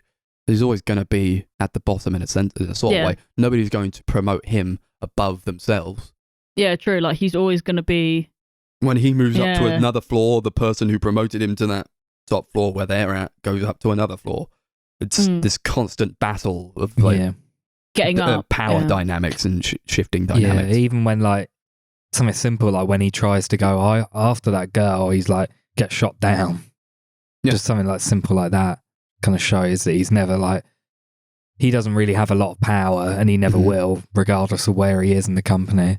No, but I do like the part where he, like, when he quits the job and he just kind of goes, do you know what? I'm fucking sick of chasing after power. I'm just going to go do my thing. And I thought, fair enough, man. Yeah, for me, that, like, the scene where he quits completely, like, just changed my opinion on the character and kind of, like, made me like the movie a lot more than I was at that point. Yeah. Because I was kind of worried that would just be it. They were going to end the film on just, like... Oh, what, him just sitting at his office? office? Really great subversion, isn't But it? he's just, like... He walks into his office and he like grabs his jacket and he just leaves. Because he's I've decided to become a mensch. human being. Yeah. I'm becoming a mensch. You know what mensch is, Baxter? No. It's a human being. Yeah. He's like, at the end, he's like, I decided to become a mensch, a human being. I loved that callback. That It was doctor so was good. an actual, like... Kind of a G. G. Yeah, I He mean, was. despite the smacking, he was a bit of a G. Apart from that. No, I just think he was one of the only people in the film that seemed to have like a moral compass, even though he was slapping the shit out of her. But Baxter had like a little reputation in his apartment building for being kind of a stud and like bringing loads of women back to his house. even though it wasn't true, yeah. That it was him. But he's Coming not back really with a new bringing anyone girlfriend, back, and as soon as he does try to bring someone back, it doesn't even like work out for him. Yeah. Like she has to leave, and because he's like curated that It makes him look bad. that life for himself. I thought it was quite telling how like he didn't really do work at work, like not at all. Most of the time you see him at work, he's on the he's phone trying to just like arranging different men coming into his apartment. To be fair, I'm like, yeah, because no work actually gets done at these places. They're all fronts. This is not actual real work. Yeah, these are all mergers and acquisitions. It's all mergers and All the acquisitions. That's all it same. is. Yeah. They fooled us. They fooled the working class people into thinking that they could have it all. Yeah, make it sound fancy, and that's exactly what I love that. What is mergers and acquisition? Nobody knows because it's not real. I thought it was like freaky as hell when he says to Fran that he knows everything about her because like he looked her up. That was horrible. And she was Absolutely like, horrible. Oh, really? That's cool. It's like, wouldn't you be fucking freaked out? Like, Yeah, because you would think that they're going to murder you in your sleep. I looked you up in the yellow pages, and I know your favorite color is blue, and I know your mother's maiden name. And like, whoa. See, Yeah, that was really creepy. Some of that stuff I understand because you can find out like general info on someone through like public records. But like, how did you find out like what her favorite color is and like what she did when she was 6 years old? Stuff that wouldn't be in your like work file or public record. Like, it's just weird shit. They said it was in her insurance record. Yeah. What, that her favorite color is going blue? through her insurance record, man. You're That's a weirdo. All GDPR that stuff's was in there. created for stuff like this. Like, couldn't be me, Baxter. Could not be me. It's about drive. It's about power. We stay hungry. We stay hungry. We We devour. devour. Yeah. And yeah, it is about power. And like, I like that. I like that scene where like Jeff, the CEO, he's like at the place. He's at the apartment, and he tells Fran that he doesn't know what to get her for Christmas, so he like gives her $100 bill, and he's like, I didn't know what to get. Here's $100. Get yourself an alligator bag. It's like, what? If you knew, what do you mean you didn't know what to get her? And then just told her what to get. Like, fuck off. Ah. I do find it weird how this is quite a dark, bleak movie at points. But the way it's like promoted, especially nowadays, makes it look like a kooky like 60s comedy. Mm-hmm. Like I was looking up the DVD a while ago, and it literally just looks like a comedy. The trailers? This is like the poster of the DVD.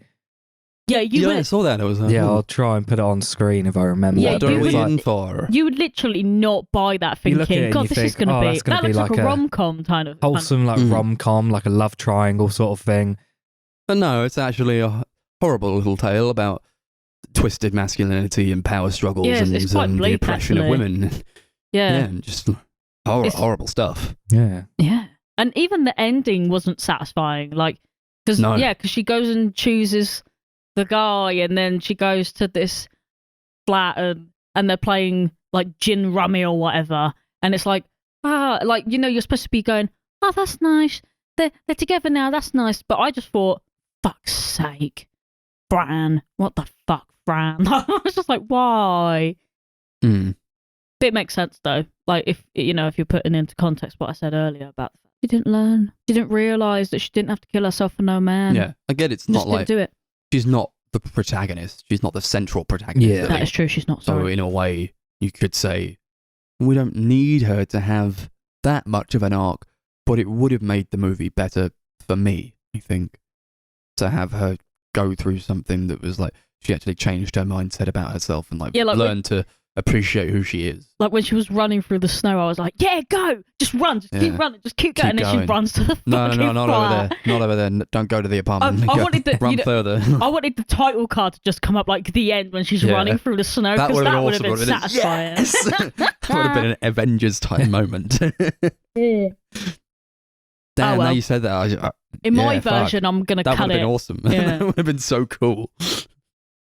Alas. Oh well, only in our version. We're going to redirect it. Should we rate the movie? Yeah. Cool. We'll do it out of Menches. Sure. Yeah, I think this is a really great movie. I'm glad I finally got to tick it off the bucket list. It's like a iconic classic movie. Yeah. I didn't even know it existed, I'm sorry. Yeah, won the best picture at the Oscars the year it came out. Right, and there we I go. was not alive for at least another 30 years after that. I Wow. don't know about anything that happened before I was born either. Well, now you do. Okay, fair enough. Yeah, it's super ahead of its time movie. Definitely has its issues, but I think overall I thought it was just fascinating, really enjoyable movie. So I give it 9 Menches out of 10. Yeah. The original American Psycho. It's fucked up. It With really less is. It's murder. bleak and it's dour. Everything a good Christmas movie should be. Really great, really interesting, and like tackling themes that just really didn't think it would. And for that, I think it's very much ahead of its time in that sort of way. Yeah, really good Christmas movie. I'll give it an 8 Menches out of 10. Yeah, it was actually very, very interesting. I did actually enjoy it a lot more than I thought. I mean, I didn't actually really have any expectations going in, because normally I'll hear the name of a film or something and I'll go, oh, fuck. I was like, okay, fair enough. What's this going to be about? And it was actually a lot better than I could have even thought it to be. It will have a barking dog and 8 Menches out of 10. What the fuck? We'll have dogs barking outside these windows. It's alright, it's just Dexter. He's very upset. Dexter is sad. It's because As he can't join in on the Christmas discussion. he would love to. There's like a little garden just there. So he's obviously outside the garden barking. And finally, we come on to my movie. Do you know what? I feel like this film doesn't even need an introduction. Obviously, I'm going to, but everyone in the world at this point has seen this movie. 1993, The Nightmare Before Christmas, by Henry Selick and not Tim Burton. Just Well, when you say by. well, Directed by Henry Selick. yeah. Stories by Tim Burton. The characters. Yeah, but then does anyway. We'll get into this. About the Pumpkin King, Jack Skellington. He gets a bit weary about doing all Halloween things and wants to spice it up a little bit, and then falls into Christmas Land, where he finds out that everything's all super nice, super cool, and brand new, fresh. So he plans to deliver. He plans Christmas. to basically become Santa Claus, doesn't he? So he wants to deliver Christmas to everybody. Sandy Claus. But his plans go a little bit ski-woo. And then adventure entails. Adventure That it entails. does. Yes. I like that. The tagline is, "This is Halloween, everybody make a scene." I like that. And let's be honest, I think everyone has seen this movie. Like, I refuse to believe that anyone who's listening right now, all four of you have seen The Nightmare Before Christmas. And I know you have. Yeah, I saw it. Good movie. It's a great Maybe fucking one of the movie. best. I watch this every year. Very. I loved seeing it in the cinema. I think the other year, on the big screen. It was so good.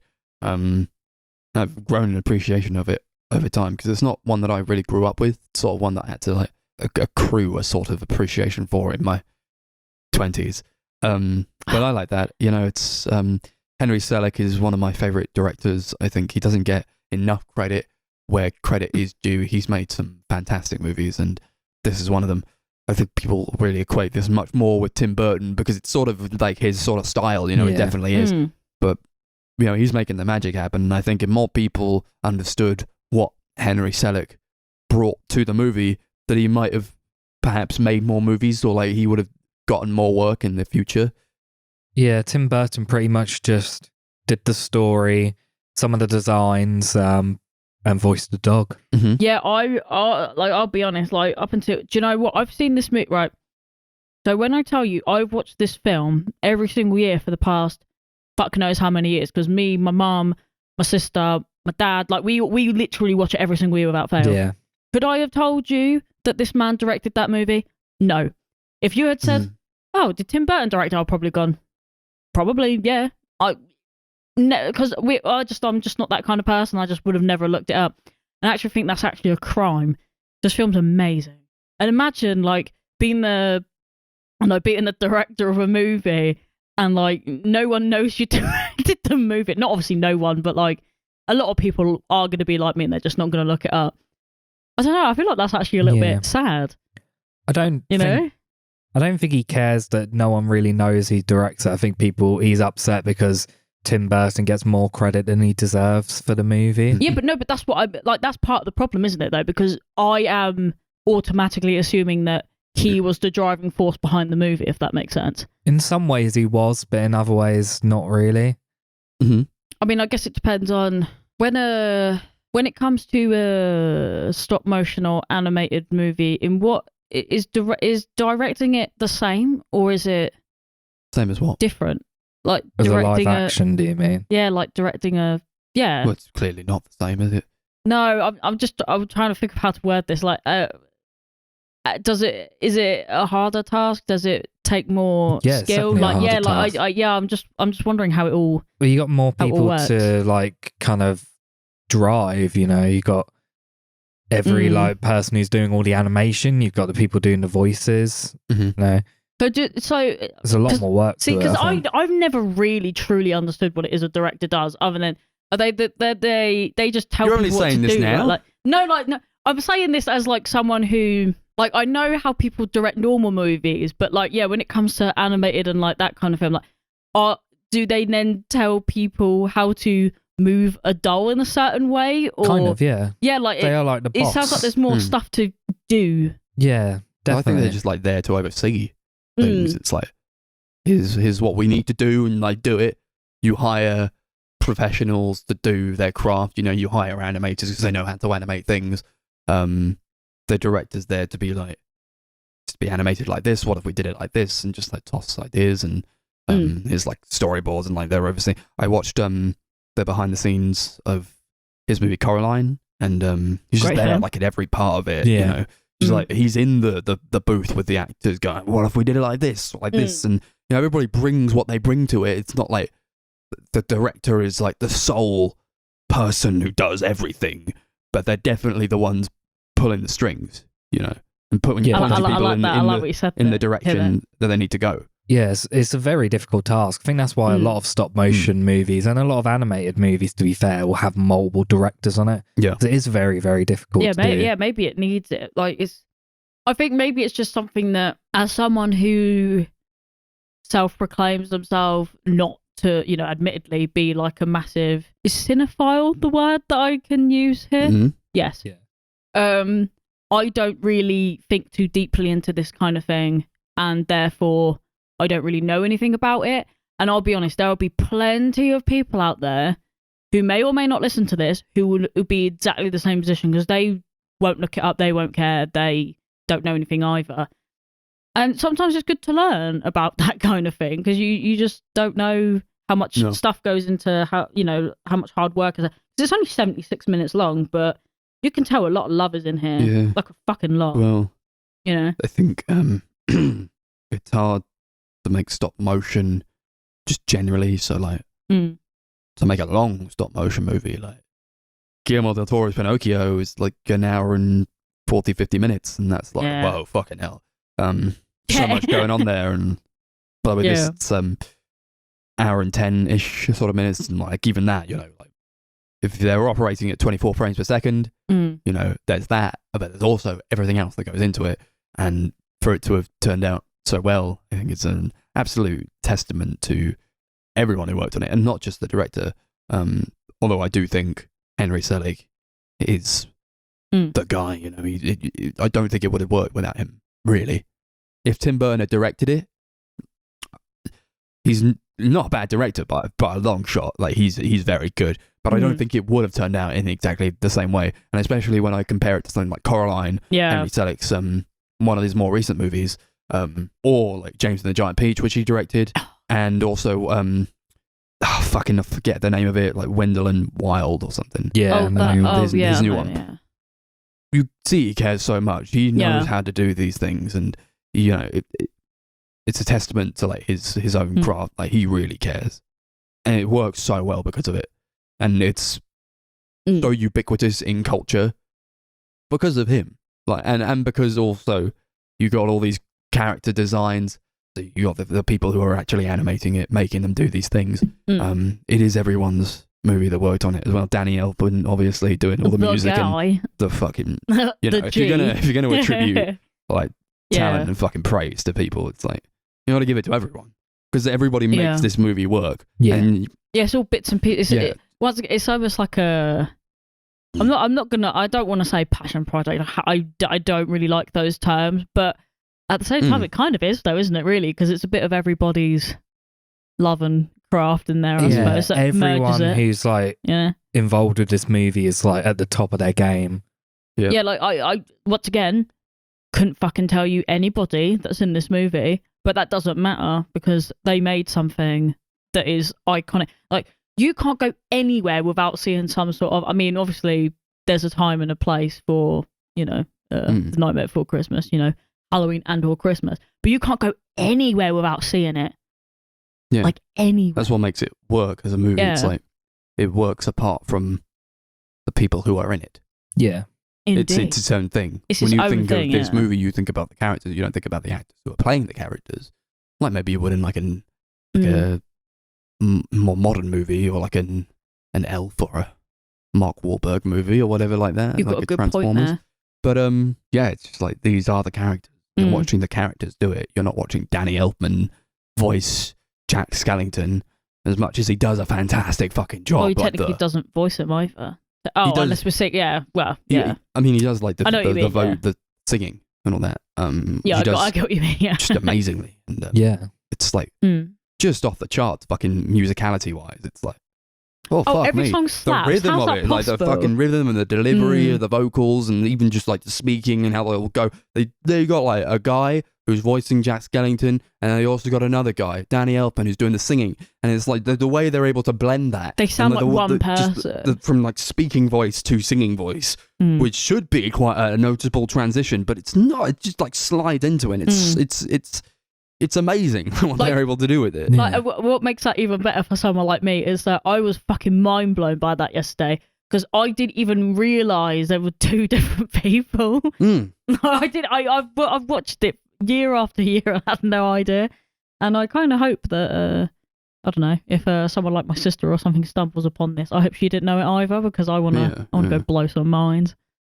It was fucking cool. It has such really a rhythm cool, to it, a forward momentum that just keeps it going. Smooth as fuck. It's so smooth. The I think trappings you come into nowadays is like trying to make stop motion animation too smooth, too much like it's been made by a computer. Yeah. But I feel like if you can just do that, you might as well just make it in a computer. But like, what makes stop motion so great? What makes this movie so good? Or like those early Wallace and Gromit shorts and all that. Is that you can see the fucking fingerprints on it and like the little things that, like just like like little tiny fuck ups or whatever, and just like things that make it more human. Yeah, and like you can see crinkles and how stuff, much went into it. It's amazing. I kind of prefer that because it feels more like, it feels more genuine. It feels more like, oh, someone actually sat there and sculpted that themselves, rather than going, oh yeah, someone drew a shape on an animation. I mean, don't get me wrong, like there's a lot of, talent that has to go into being able to actually animate something on a computer from the seams of it. But like, come on, you can't tell me that being able to sculpt something with your own two hands, being able to move it around and shit, and it's all rustic and it looks like shit, and I love it. You got to create the design of it, this gothic vibe to it. But then you got to animate it, and that takes fucking insane amounts of skill. And then you got to like write the writing and the script is tight as shit. It's amazing, and that takes so much skill. And then also it's a musical, and all the music is amazing. Every song is fantastic. And everyone is doing such great work with the performances and the instrumentation. It feels so grand. It's wonderful to watch. It like, I know I just said that everyone in the world has seen this movie, but if you haven't seen it, you're missing out. I'm not even joking. Like, you know how people say that? They're like, oh, you're missing out. But no, for real. Do we have like favourite songs from the movie? Chris does. I don't think I do. I love Jack's Lament. Yeah. Really love that song. I was waiting for you to sing that, but didn't. No, see, Chris, Max was having a great fucking time. He was singing along to every single song. I can't tell you how many times I've listened to this album. It's so good. Actually, between the podcast and us, Max actually bought the vinyl. Lovely picture vinyl. As we were watching the film. Yeah. I honestly don't think I have a favourite song. I mean, I like all of them, but I don't think I have a favourite one. But I think that's just because I've never really thought about it. I feel like maybe you could ask me again next time I watch it, and I'll be like, God, that was my favourite one. Yeah. It's like different every time. Yeah, it's like, oh, damn, that one's awesome. Yeah. What's this? What's this? Is amazing. Yeah, so fucking good. That's what I mean. Like, how do you land. choose? How do you choose? The Oogie Boogie song. Do you have one, Max? I think it might be What's This? It might be. That song is pretty Jack's great. Lament. I do really like that song a lot. But it is hard because every time I watch it, I'm like, maybe it is actually this one. The Oogie Boogie one is maybe pretty it's that sick. one. Maybe it's This Is Halloween. I don't know. That's amazing. Also like the Sandy Claus. See, this is what I Sandy mean. Claus, like all of them are great. the Sandy Claus. It's like, oh, it's amazing. Yeah, the song that Darcy wouldn't stop singing last night after we watched the movie. I'm not joking. I was literally sitting on the toilet singing it, brushing my teeth singing it, moving shit around in the kitchen singing it. I was in bed trying to read, and I could just hear it from the other room. But I was going to go insane. I thought he was going to punch me out. I'm not going to lie, guys. It's just so catchy. That's it, though. Songs like that really get to me. Those little kids with like, they have the masks on, but it's like they take the masks off and it's just like what they are anyway. Yeah, they look exactly the same. I like that. I like that kind of thing. This film is just, it's just incredible. Such fantastic character design as well. Jack is Every the best. character is like so unique and so original, and like you think of those like characters and you just think of this movie, like the look of them was so ubiquitous with this film. I can actually see Jack is staring at me right now. We bought one from Sainsbury's of all places, believe it or not. Yeah, and he just hangs there. In October, they had like a huge Nightmare Before Christmas like section, and we thought we'd get this Jack Skellington that has felt feet. So he literally doesn't have shoes. He literally just has triangles on his feet. But like, that's the thing though. Like, I reckon you could get like a 10-year-old who might have seen this film like twice, draw Jack Skellington, and everyone would draw the exact same fucking thing because it's so like memorable. It's like, draw this thing and you all know how to draw it. And it's interesting because it's like a skeleton is such like a basic design. Yeah, how do you get it so it's original? It's so interesting that you like so good. Take the basic, like a really, really basic idea and like put so much character and life into its design. Do you know what I think it is? I just think it's purely, he's lanky in a little suit. Tell me that suit is don't a lot make of it. him a fucking gazer, because it does. But then he wears the Santa Claus outfit and he still looks like a geezer. So maybe it's just his face. He's got a lot of character in that face. Like his eyes, it's funny because he's just a skull, but like his eyes are animated like loads. So like his eye sockets move basically, even though they shouldn't really, if you think about like.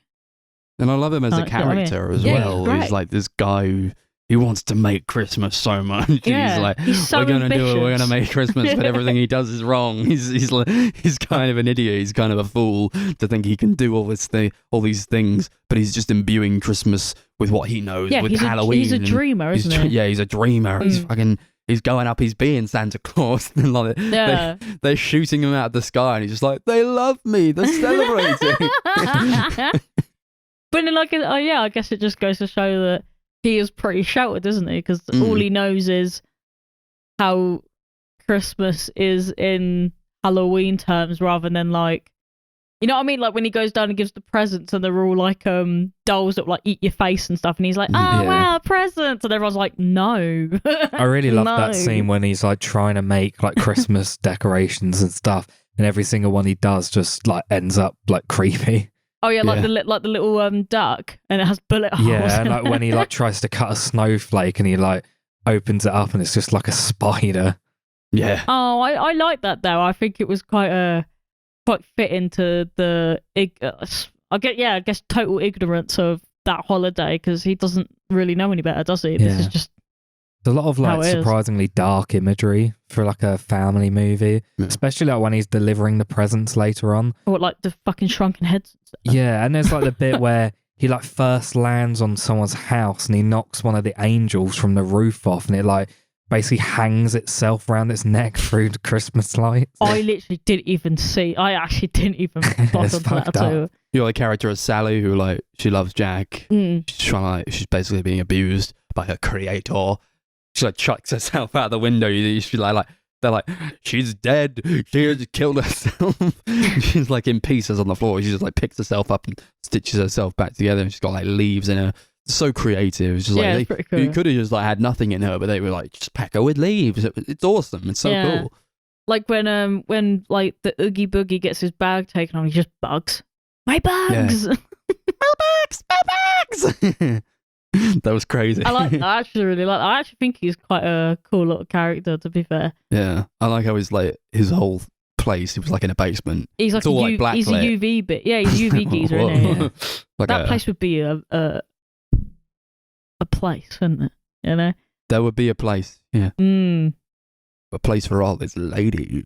Yeah, I do think. I don't know. I just think everyone looks really cool. Like even Santa Claus looks jacked up. Like, have you seen that geezer? He's got like the teeniest legs, but he's got like the fattest like waist. It looks insane. I love it. I mean, yeah, it's I don't know. It's like, yeah, how do you make an iconic design and turn it into something that's just like at the end he just up, like he just dips out. He's like, I'm out of here. Thanks for saving me, Jack. And he like picks his nose and he flies up out of the roof. It's like, whoa. And all this fucking glitter comes out of his arse. Yeah. Oh, fantastic. Oh, what a movie. Oh, honest to God, if you haven't seen this movie, no, everyone's seen this movie. I refuse to believe that there are people in this world that haven't seen it, that are old enough to have seen it. I refuse to believe it. Yeah, everyone's such a character as well. You got that guy, the mayor. Oh, the town crier. I love him. I love that man. Jack's been blown out of the sky. He's been blown to smithereens. Terrible news. Terrible news. That is actually how he sounds as well. It's very on brand. Dr. Finkelstein as well. Yeah, he's great. Oh, There's that great scene where Sally like gives him soup and like he makes her drink some of it so he knows it's not poison. She has like a spoon with holes in it. Yeah. He just like takes it and just downs it all. That's amazing. I love his like big grin. I love how he just smiles at you, just tips it into his mouth. It's so funny. Yeah, like he doesn't even move his head. He actually moves the bowl. It's hard to explain. So good. But normally you would move your bowl like with your head, but he just like tips it in his face. He like takes out half of his brain to like create another version of him that's like a woman he falls in love with. I thought that was quite interesting, to be fair. I'm surprised he didn't do that in the first place. We'll have proper conversations. We'll have things to talk about. Things that are worth talking about. Okay, man. He's a freaky guy. He's kind of freaky. But at least he's happy and not abusing Sally anymore. So No, it's Because he true. couldn't. that is true. Sally said, would if he "Fuck this could." shit, I'm out." Obviously, it ends very well as well, I think. Like, It's very Jack's sweet. obsessed with Christmas, and he's finally realizing what he was missing, and like, or what he needed to be focusing on all along. He needs to be focusing on Sally, and like she loves him so much, and like it's just a perfect ending. Of like, yeah, that's how you do it. It's It all is so great. tight. Everything Mm. that happens needs to happen. There's no like wasted time whatsoever. Well, for 76 minutes, there's only so much time you That's can why fuck I just around like- with, innit? Yeah. Just make movies short. You don't need to make just movies get to the point. That's all over it has 2 to be. hours these days. You don't need to make every movie a 3-hour fucking epic. It's just these tight movies that can make it so much more interesting, and it will stick in Yeah, your I mind. think it more. I think obviously- Marvel started that. I genuinely do. I think they started every film has to be 7 hours long or it's not a good film. Yeah. It's annoying as fuck. I think by the obviously way. it depends on like the story that they're trying to tell. Oh yeah, of This course. is quite a small story. It's quite This an would- insulated story. This would not If need this 2 was 3 hours. hours long, it would just be shit. Yeah, Yeah. it doesn't need to be. It you know what I works mean? in like this really short, self-contained sort of like storybook sort of setting where it is really short. Yeah, maybe. I It's could a very watch this simple 3 story. times in a row, just back to back, and I would not be bored. But then like, 3 you hours will long. be, Yeah, I'll make it 3 hours long. I'll just watch it 3 times, and it would just still be good. It would probably be better than watching. Endgame again. I was thinking, of what Avengers movie could I have picked out? I've what only Avengers seen like movie 2 is of them. this like? This film also has one of the best posters out of any film. Yeah. What do you mean? It Like is the good, poster yeah. of like What, the that original? hill with the hill, moon in the background Mm. with Jack stood there. Or even It's like so the good. version with it's like Jack, Sally and Zero. Just so Yeah. good. It is cute, Lovely, to be 'cause- fair. Everything's there, you know. Yeah. That's all you need. That's what you need to know about it. It gets by on like the art direction alone. You could watch any frame of this movie and be like, that's from this scene at this point. You know, if you've watched it as many times as I have, or I've just like, yeah, that's that. And you know, you could see any clip from this movie, any shot whatsoever, Mm. and you could just be like, You know, that's from The Nightmare Before Christmas. It is that kind of movie that Yeah, is very. It's so recognizable. I also kind of now appreciate, now that I've actually got something to sit in front of me and look at it, like Mm. how much detail is in this fucking landscape. Like not in terms of like Yeah. things in it, but like look at this weird tree barky thing and look at all the fucking little twigs Yeah. that go into it. How many And, like, fucking walk like around lines places have and, like, been There's like lines in the walls and all that, and like they drag like rakes across things or whatever. Well, and, that like, must have taken created like a fucking Zen months. garden or something within the set design It is itself, and beautiful. it to all be looks fair. so lovely, so like the gothic design to it, but like I without could being fucking washed never- out or like too bleak, and it's such a vibrant movie. Yeah, it's really strange how they've managed to make such a, you know, black and white and blue movie into like colours pop, man. Like you see these oranges and shit and these reds, and like when the fucking Oogie Boogie gets going, fucking hell. Like you never Yeah. really see UV in a movie, but here you go. We're You got doing a treat, UV, lad. yeah. Yeah, it's nice.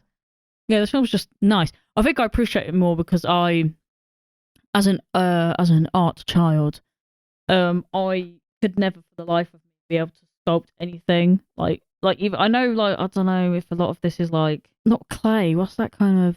I don't even know. Kind of like clay, but it's not clay. It's something else. Plasticine. Yeah, that's the one. Yeah. Like I could fucking never. I literally, people in my art class, in my degree, you guys know who you are, would take the piss out of me because I couldn't sculpt anything. So I appreciate it when other people can actually do it because it's sheer determination and talent that it takes to be able to sculpt something.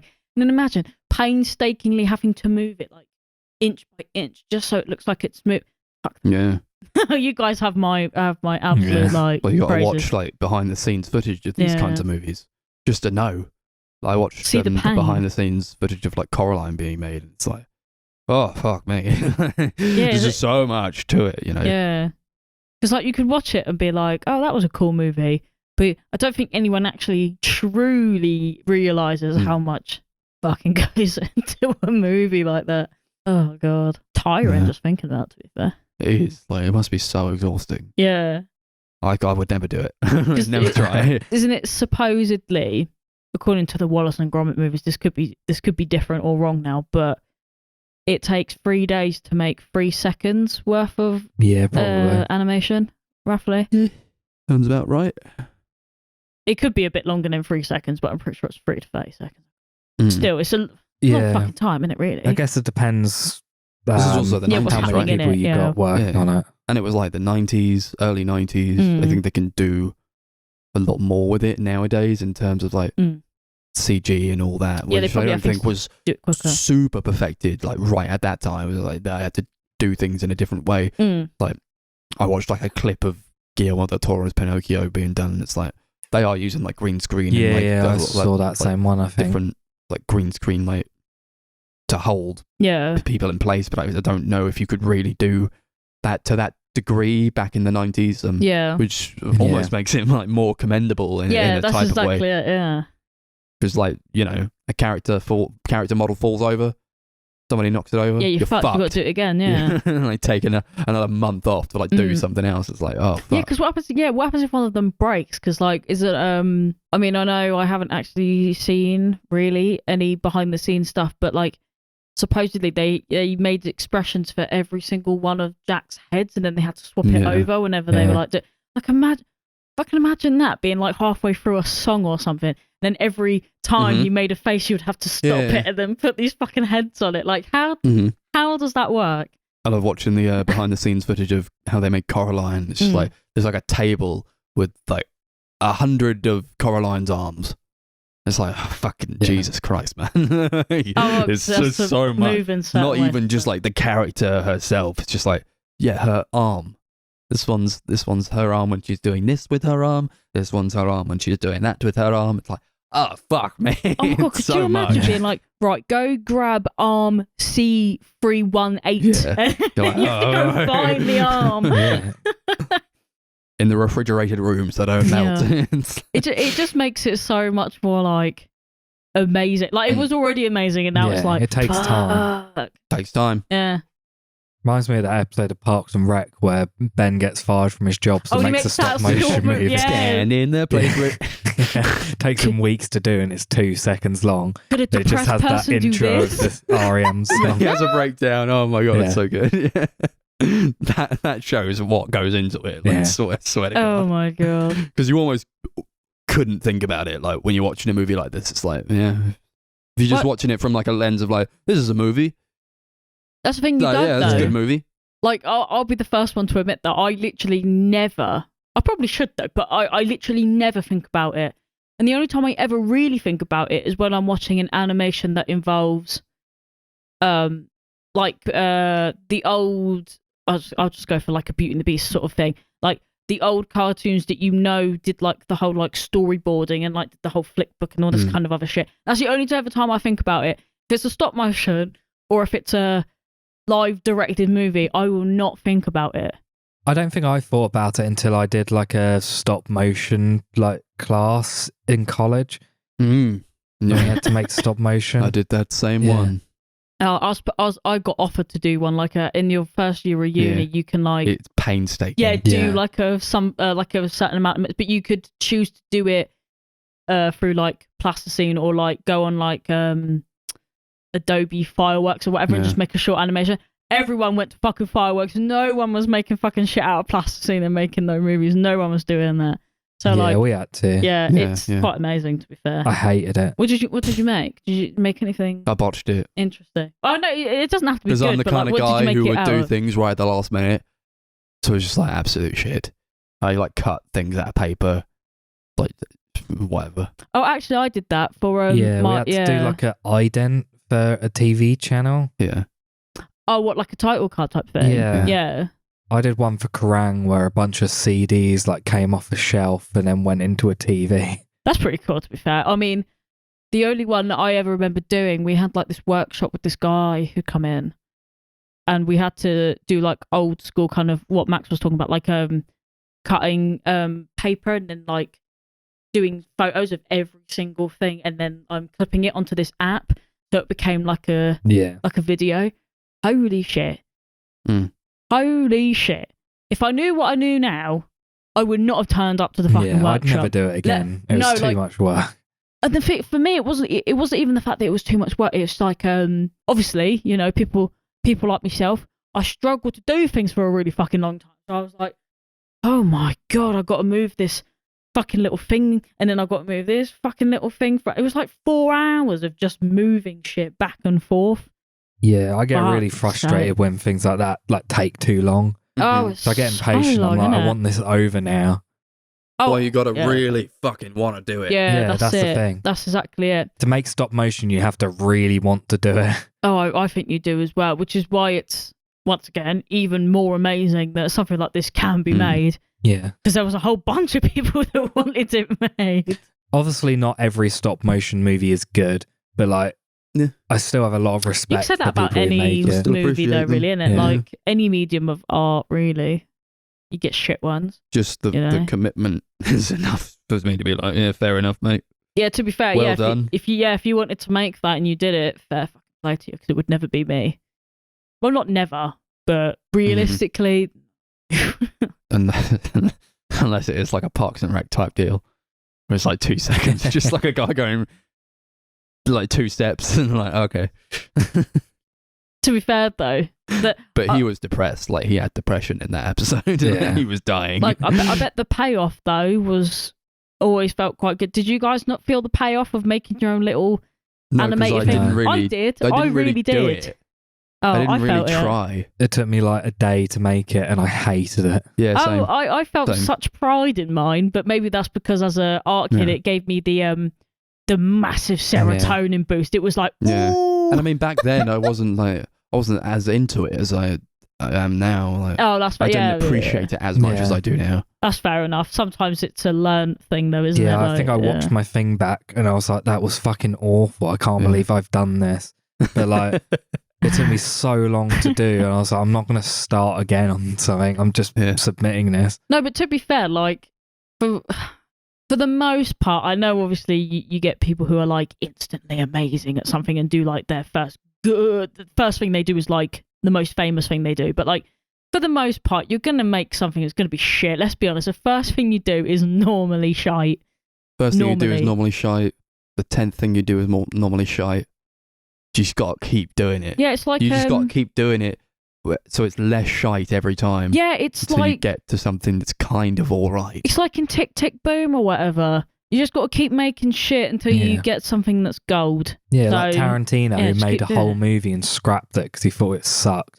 And then he did it another movie, and that was Reservoir Dogs, which is a really great film. Exactly. See, most when people will Tarantino do made shit. Batgirl, and they were like, maybe not. I'm Batgirl? going to get rid of this. No.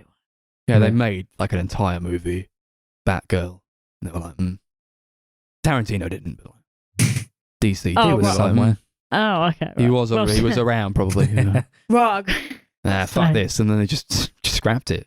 I do think It it's was amazing done. that you can spend all of that money and be like, nah, actually, I think this is finished. Like, fuck me. If they Could you can release something imagine? like Chaos Walking, you can release Batgirl. Yeah. Jesus. Yeah, Anyway. like even the Yeah, we've worst gone thing a bit ever. off topic. Yeah. would- So yeah. yeah. Anyway, should we we'll rate rate the it? movie, yeah. Before we start tangenting again. What we're going to rate it out of? Let's Bell rate out Daddy. Sandy Claus, please. Okay, cool. Sure. Very Christmassy.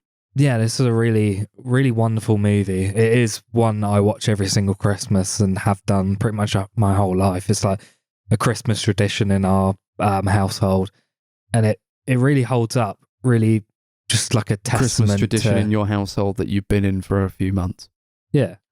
No, I meant my family. Yeah. I felt like you just stole my Christmas tradition there. But yeah, it's a true testament to just like the labor of love, like just people really loving making movies, and it is a really great movie. I give it 9 Sandy Claus out of 10. Woo!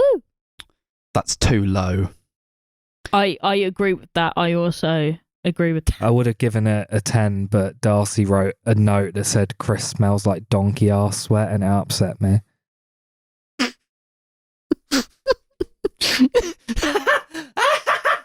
Do you know what makes it worse? That says turkey arse sweat, not donkey arse Well, sweat. Chris like can't read. I love this movie. It's one of my favorite movies ever. It is a testament to the lengths that people will go to make art. It's amazing. It's one of the best Christmas movies. It's one of the best movies. And one of the great lines is, "Nice work, Bone Daddy." Love that line. And just for that line, it gets a 10 Sandy Claus out of 10. I can't say anything better than what Max said himself. Everyone is a G. 10 Sandy Claus out of 10. Yeah, baby. Yeah. All right. The time. Christmas is over. No, it's not over. It hasn't even started. We are not going to As come is back. 2022. 2022 is over. Goodbye forever. We are coming back from a brief hiatus in the new year. Woo! And as it is the new year, we will do a year in review, but that will be on the second week so that we can catch up with everything that we missed in 2022. So we're going to do a free-for-all as we are wont to do at the beginning of every month. I think it's out on the 1st of January, actually. It's coming out on the 1st of January, so when you're hungover out of your mind, you can whip on the Sunday Movie Marathon and just, have a bit of a laugh. Sure. For episode 106. So, the free-for-all goes that we all pick a movie, and it doesn't matter what. We're just going to go around and say what these movies are. Take it away, Chris. So, my pick is probably going to be a controversial one, which is why I picked Scared it. now. I really, really loved this movie. Darcy thought it was really boring, and Max thought it was okay. Right. So I'm hoping with another viewing, you guys might come to my side, and hopefully it's not the other way around. Why do you make it sound like it's some sort of dark evil material? It is. Okay, what is it? Yeah, my pick's Paul Thomas Anderson's Phantom Thread. Phantom Thread. See, this is it. I said, you're going to pick Phantom Thread or some other shit I don't care about. And he said, it's definitely some shit you don't care about. It's just all the 4K, so I'll have that in time. I'm very good at guessing what Chris is apparently going to pick. I didn't think that was okay. I like that quite a bit. Well, I definitely thought it was boring as fuck. So let's see how I feel upon watch. We'll see how that goes. If we don't all cheer at the end of the movie with the final line, then we're doing it wrong. Well, come back to see if we cheer. My one is a movie that I've seen a fair few times. I picked a really dour and bleak movie, the last free-for-all. So I want to do the complete... So to say I did another one. The complete inverse this time. And I want to watch a movie that I really enjoy, and I hope that we can all enjoy together. And it is Shane Black's 2016 movie, The Nice Guys. Oh, nice. I've only watched it once, but really liked it, so I'm looking forward to it. I don't think I've even ever heard of it, to be fair. Brilliant. Sorry, I now have to stupidly look up my movie. So I went on to every streaming platform known to man, and I looked up some films because I went, okay, I'm actually going to put some effort into picking my movie this time, right? Woo! And then what happened was I put them all in a list between the meme films and the serious films, and then I put them in a wheel, spun it twice, see where it come up with, and it picked a film that everyone thought that I probably would pick anyway. So I may as well have just picked this without even thinking about it. But it's 1989's Kiki's Delivery Service. That's what came up on the fucking wheel. Nice. Wow. A film I would have picked anyway. Awesome. So, come back. Just come back, please. For Phantom Thread, The Nice Guys and Kiki's Delivery Service in 2023, where we will all have grown thick, luscious beards. Especially me. Wait, I've got to do the social media. We got social media. YouTube, The Sunday Movie Marathon. Instagram, @SundayMoviePod. Twitter, @SundayMoviePod. Facebook, @Sunday Movie Marathon. And Letterboxd, @SundayMM. Capital S, capital MM. Remember to like, subscribe, and rate the podcast 5 stars if you want. Do what you want. Any last words? Merry Numas. Merry Chrysler. I don't know what either of you are on about. They're Memos. Happy New Memo year. See you then. What are we even talking about anymore? 30 years later, we're all stuck at home, crying in our sleep, wondering